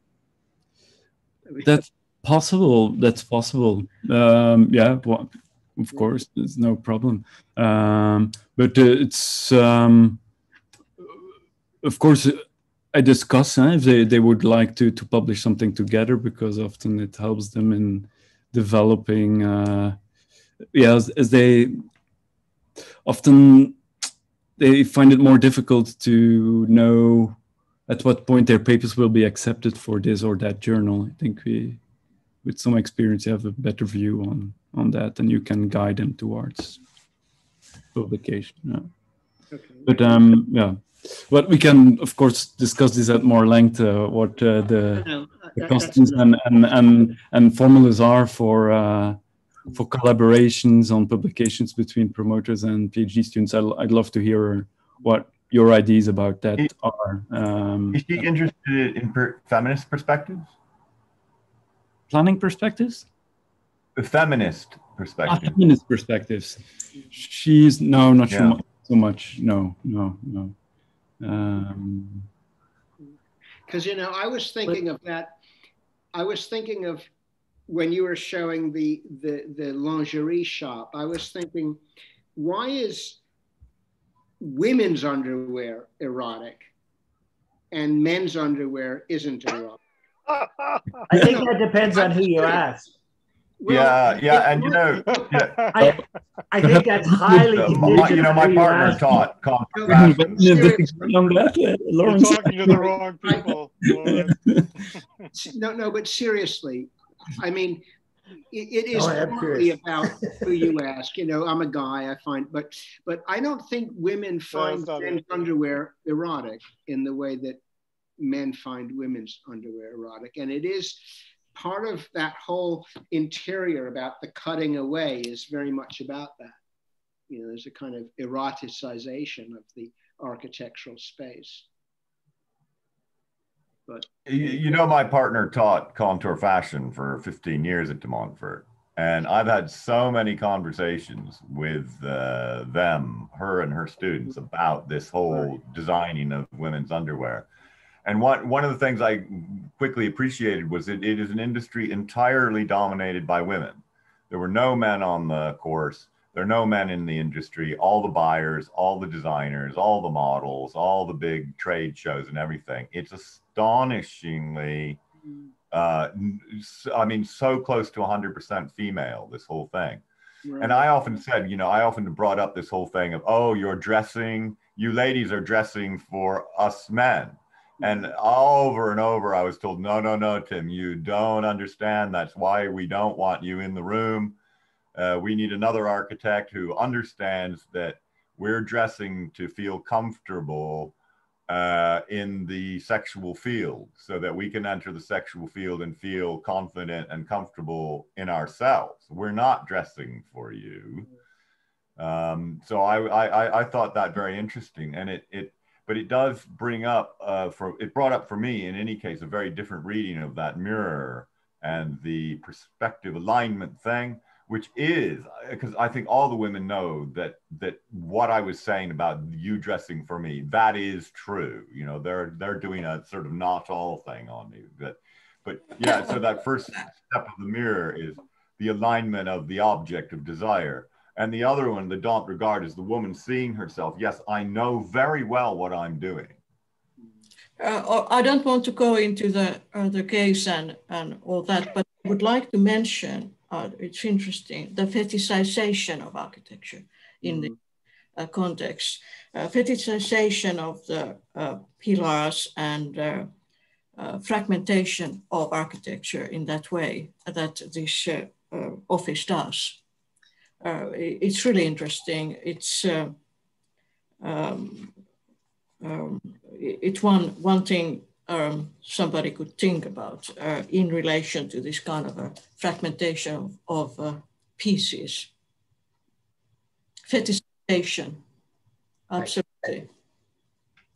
Yeah, but I think that's interesting to me. It's a feminist psychoanalytic, and I wanted to say something about the work that is not apparently related to fetishization, but is related to the techniques that are employed in the achievement of these fetish effects, which primarily, as Katrina, as you pointed out, involve fragmentation, right?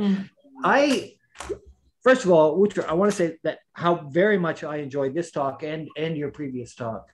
And I find this work quite exciting, as much by reason of its ambitions and preoccupations as by reason of the success with which it might realize them. The first thing I felt when seeing this was that it represents such a refreshing counter to the most recent moment in architecture, the one that is perhaps now coming to some kind of end, which is the kind of Deleuzian-inspired post-historical vitalism.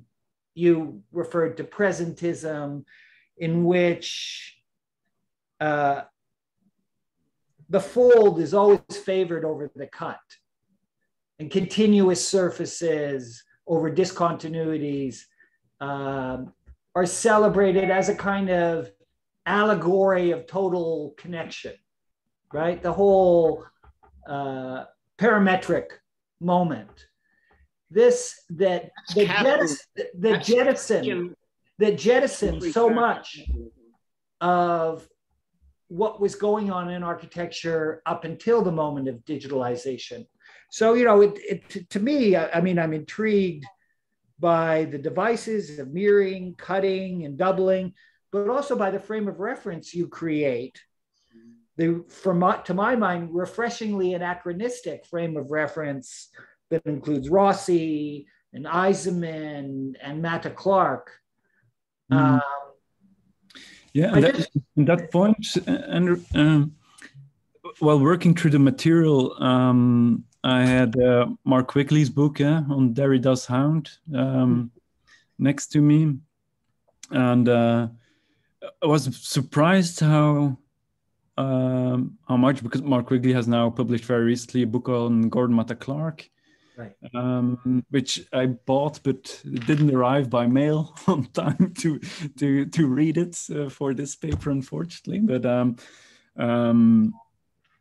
I was surprised how much of these ideas are still at work in their work, but have completely shifted meaning. Completely shifted. That's what's really exciting. Yes. So they use some figures, rotation, copies, fragmentation that we found in all this in deconstructivist architecture, and or sort of the neo avant-garde, late avant-garde, around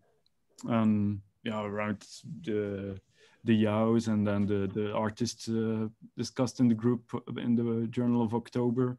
So these things return, but their meaning somehow shifted, and that has also, I think, much to do with the sort of cultural context that architecture operates in today. Now, and that's also where it seems to me that your reference to the ready-made is quite apt, where in this case you take not an object but a strategy or a device familiar from the kind of architectural toolkit, and they turn it, put it to a novel use in transformed urban circumstances.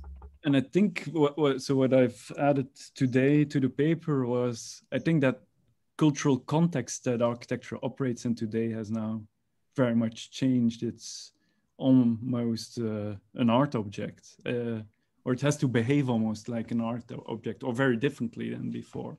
Because of this issue of exhibition value. Played all the time. It's constantly made to be shown, not just to be photograph, but architectural models, photographs, exhibitions, talks. It's this is, if I may, this is another aspect of your previous talk. It's with the mirror strategy really interested me. And that is that this work really raises the question of architecture as image, and also raises questions about what an image is. Like it's a peculiar thing that my form can wander away from my physical surfaces and latch itself onto another physical surface, a mirror, in no way changing the substance of the mirror, but transform, like, you know, that our images can wander away from us like that and go inhabit other places and things. I mean, that's kind of crazy, right? And that, so to think about architecture's image in that vicarious relationship to the architectural object, right? The image and the object are together and not together. They're laminated and delaminated. That to me was a very compelling dimension of your last talk, which gets carried through in various ways in this talk. Could I just jump in with a comment? It's really off the back, Andrew, of something you said, and I just want to repeat it because I think it was important. You talked about the difference between the fold and the cut as two really basic differences, approaches to form making, you know, or something. And even to ontology. Yeah, well, that's what I want sort of to get to. And the difference, in other words, between continuity and discontinuity in form making. And I actually think that there's something in that. And I'm going to say something which is grossly oversimplified, perhaps, but I think that continuity, and I'm actually thinking of what's his name at Patrick. Patrick Schumacher. And I'm thinking of continuity as a kind of signifier for a form of utter compliance with whatever the sort of master signifier of the day is, which is kind of like capitalism today. Utter and complete compliance with it. And the form making based on discontinuity, the cut, or maybe there's other strategies, as a kind of active resistance. And I'd like to relate it. I mean, I realize this is very, very broad brush. You know, I'm sure there's bazillions of kind of counter examples, but I'd like to relate it to what we're doing today, because, you know, if you were to tell most people, oh, I'm part of this online Zoom group. Oh, and what do you talk about? We talk about architecture, right? Most people would think that we were talking about something very different than what we're talking about. Okay, no, I'm serious. And, you know, most people would see the conversation about architecture happening here as only possible if we made quite a remarkable cut between this and what you might call normative architectural discourse. And so we have to ask what we're doing here, why we're doing this, and what form of resistance. Like, why is intellection, okay, a form of resistance? Why is, I say intellection, you know, like 3 or 4 of you who are obviously closet classical scholars spent most of their time either referencing classical authors or discussing mythology, you know, overtly. So, you know, the point is that, I mean, the point that classical scholars was just a sort of a friendly jibe. I love classical scholars. The point is that to insist on talking about architecture in this way is a kind of act of resistance. And I think we should do something with it. You know, I'd like us to get out of the sort of Zoom closet somehow. Could we do something? Could we say no? You know, actually, the most important part of this bit of the city or this building or something, you know, is not that it sells underwear or that it sort of manages traffic well, but actually because the city is, and I'm going to use the contemporary version of the definition of noetic, actually because the city is first and foremost a noetic environment, and it is not a market environment or a traffic management environment or whatever. How can that project, how can we like make something of that project? I'd like us to change the fucking world, you know, I would actually. I'd like to propose a third alternative to the cut and the fold, which would be the cut in the fold, which would crack. Disrupt each other. Well, yeah, I mean, they would disrupt each other. That's the topic of my next paper for the election. Well, John, that puts me in mind of Nicholas of Cusa in Implicatio and Explicatio. That in Cusa, there is this folding together of implicatio, which is the fold, the plea. It's the plea in implicatio, and the explicatio, which is, you know, the cut, the differentiation. That those two things, again, it's about an internally antagonized one. They're actually one internally antagonized thing. And I think to answer Lauren's question about why is there so much resistance in scholarly work and intellectual work, and I think it's related to our psyches and the effect on our psyches of the world that we live in. Mm-hmm. Well, I think so too, but it still doesn't mean that there's not a challenge. I mean, I suspect that. What if we said that Lawrence's demonstration and you know, objection, as it were, it's right in front of our face in our students who are walking around saying, "I'm mentally in a terrible place. You know, for goodness sake, you know, someone object on my behalf because I'm too depressed, anxious, so on to, you know, be strong enough to do it."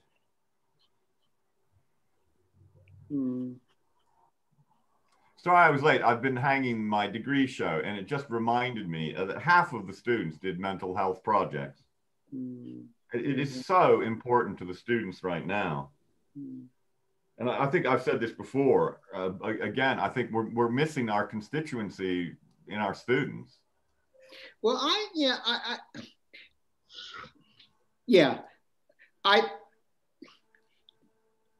I'm not. They're listening to us. Yeah. Okay. Right. Maybe the professionism, but you know, if you can change the world. I'm telling myself I'm doing it with these students and sending them out into the profession and saying, yeah, you push this agenda, and if you have trouble, you come back to me. I'll help you out. I'm wondering if before we set the agenda for changing the world, I'd like to linger a little bit more with the details of Wouter's presentation. Yeah. And exactly, and more precisely, to tease out, you know, it relates to what I just tried to describe as the weird relationship that everything has to its own image, the vicarious relationship that everything has to its own image. And what I would like to see us pursue a little before we move on to broader topics is the relationship between the architectural artifact and the various media in which it is, doubled or depicted or redeployed. And sometimes that doubling, the medium for that doubling is the work itself. So what is this relationship between architecture in the normative sense of building and the various media that traverse and reproduce the buildings that architects make? Because it seems to me that's very much about what the work that Wouter was presenting is actually about. So what about the photograph, but also, what about the plan? What about the section? Alberti, he didn't trust images. So he would, in place of plans and elevations, he would provide his tradesmen with long mathematical formulae that they were to read and to realize. So the relationship between, let's say, the architectural idea and its various manifestations, drawings, photographs, cinema, this to me seems an eternally interesting problem, but as Wouter points out, an especially interesting problem given a circumstance in which professional success is contingent on these exercises of mediation and mediatization. I thought Katerina's idea of the fetish was also a very, very good avenue to go down. Yes, I agree. A There's completely a lot there. apt characterization of what's going on. It makes the men uncomfortable, though, because the discourse on fetishism can make men feel uncomfortable. Really? I thought most guys. It depends on you. I mean, speak for yourself. I think that this session, this seminar, has laid some fantastic groundwork for interventions in architectural pedagogy, which we can easily make manifest. Let's get it out there. Let's publish the papers and write the books and make the YouTube videos, and that will be one step towards changing the world. I mean, what else can you do? But I think the key is the contribution to evolutions in architectural pedagogy is what we're capable of doing and what we've started to do, I think. And I would add to that the reminder that the world is equally everywhere all the time, including in these apparently inconsequential Zoom discussions. That's not fair, because and the truth is always fair, Lawrence. No, and that's a non-falsifiable statement. That's not my point, but I wanted perhaps to say, not, but I wanted to say my something point. else. I wanted to say something about Wouter's project, just because I had a sense that maybe John was trying to wrap things up. And the first was that I think the sort of the fragmentation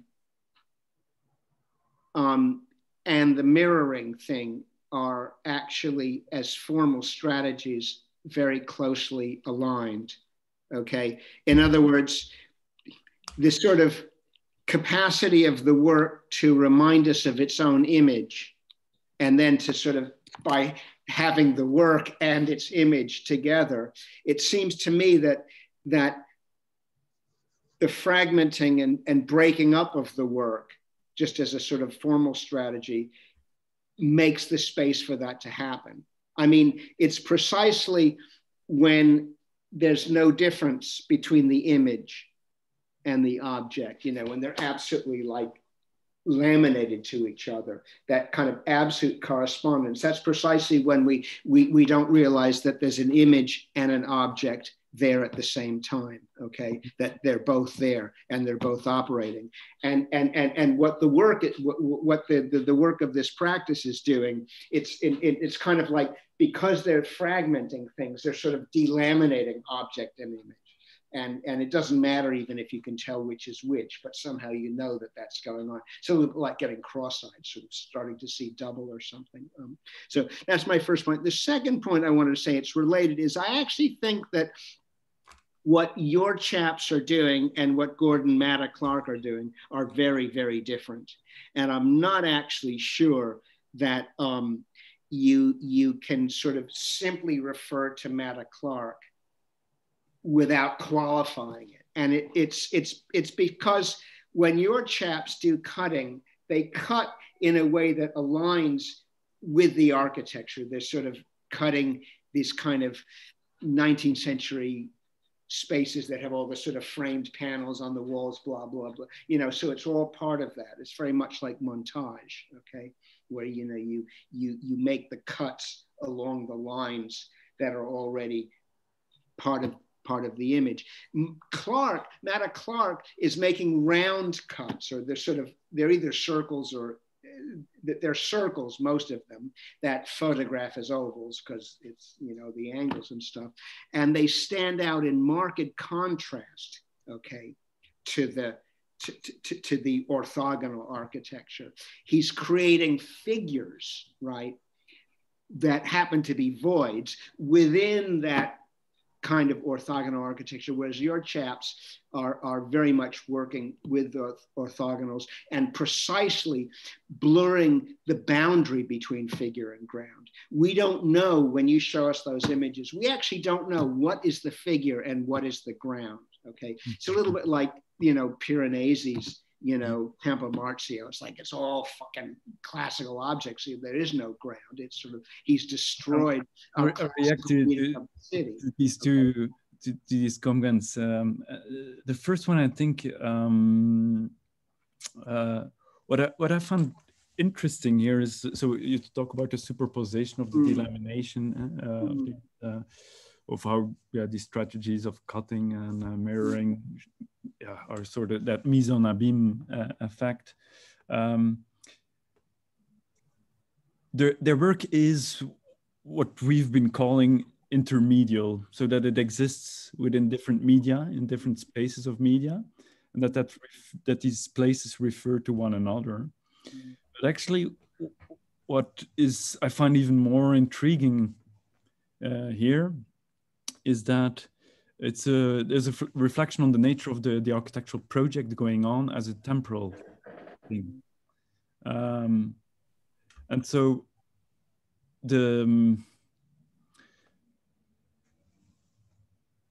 often, for example, to give an example, Dujardin photographs at a certain point of realization of bricolage within a building, the work going on, that then informs different decisions made by the architect.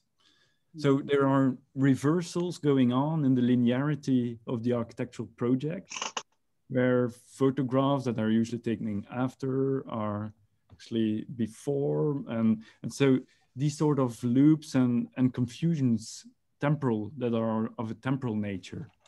So that these intermedial state of architecture, as it's something that exists in different spaces, that is always cannot be captured because it exists here and there and elsewhere. But it also exists then, perhaps later and now, within all these spaces. And I think that sort of temporal dimension is very interesting as well to take into account, certainly given that it's not, I have the impression that what is really at stake is not the disciplinary question, what is architecture, but when is architecture?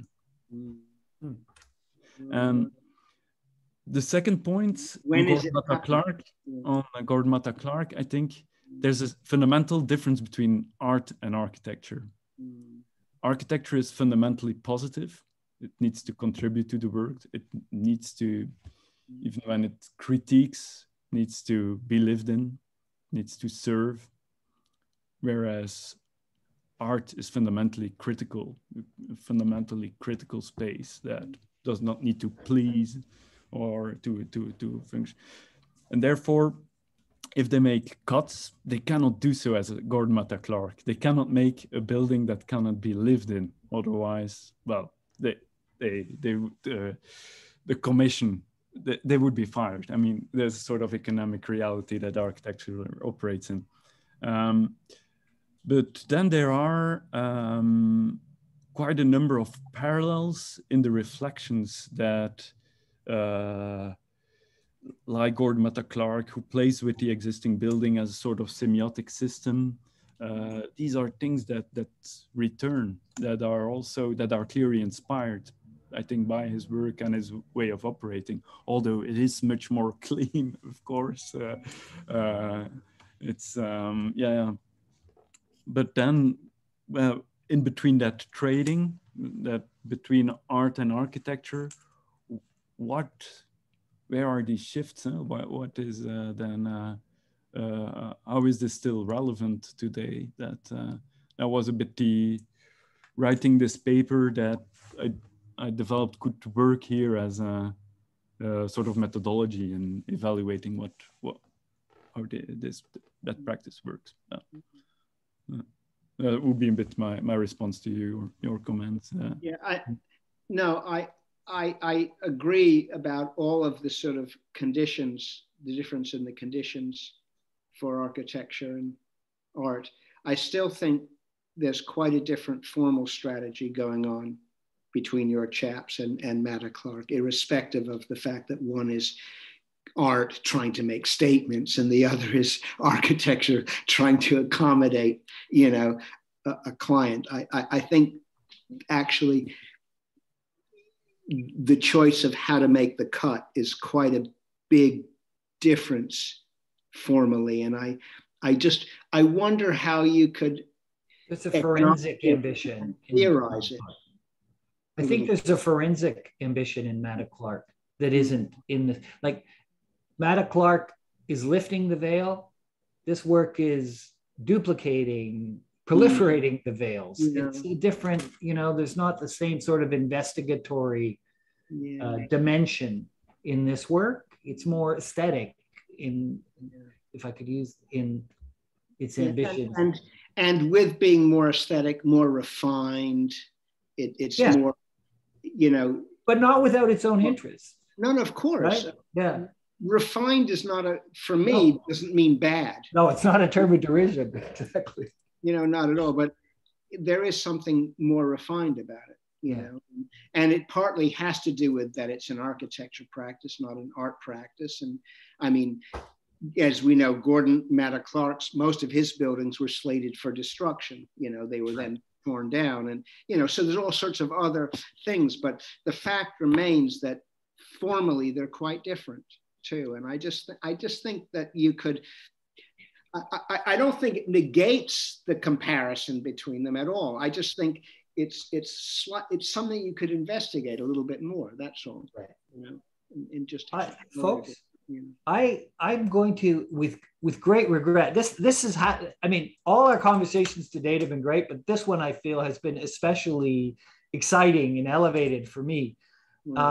So thank you very much, John, and all the rest of you. I have to go because I have to meet my analyst. And as I said to Lawrence, the thing about my analyst is his analyzans are never late, because when they are no longer his analyzans. So with that, I will reluctantly bid you all adieu. And I look forward to the next one. Thanks so much. Thanks a lot, Andy. Bye all. For your presentation. Charge on. It's 10 o'clock and we've been at this since 6 and I haven't had dinner. And so I should. Yeah, I'm gonna put this up on YouTube. I don't know if anybody will ever watch the entire thing without falling asleep, but I think it's gonna catch on. I'm gonna go back to it and there's a you could go to any spot, I think, and find something great and rich. So no question, it'll be a valuable resource. Just hard. John, just before we go, how do we find it? Where does it appear? Will Well, I'll post it. I'll send you the link. Right. Okay. And maybe I'll put it on the website. Yeah, it'll be on the website. You can link to the website. Right. And just a list of titles of all the videos. So you're the only one who has not made a video for this panel. So we're waiting. Yeah, I don't know how to. I need a director or someone that would do a video. Oh, there's your director right there, Tim Martin. Yeah. Or Don. Yeah. You got two experts. Yeah. Yeah. I'll imagine this conversation happening anywhere else.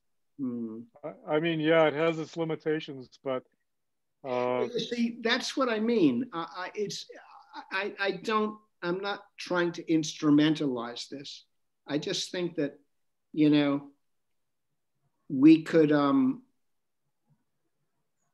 that we would open a lot of people's eyes if they could see how architecture can be talked about, you know, how it can be the object of a discourse that has just is so that it, you know, that addresses our hopes and dreams and addresses our psychical lives, you know, architecture as a Vorstellung and, you know, Sachstellung, as opposed to just a fucking Das Ding that people walk on.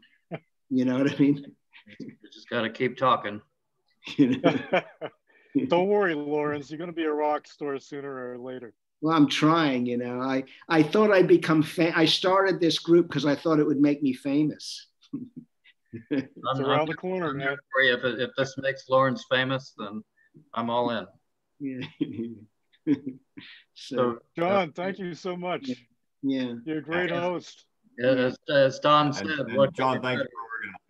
Yeah, what could be better? Maybe the only thing to top all of this would be a nice meal. So yeah, I know. Yeah, go get one. Well said. We should be at a restaurant, and in about 2 or 3 hours they should be trying to throw us out.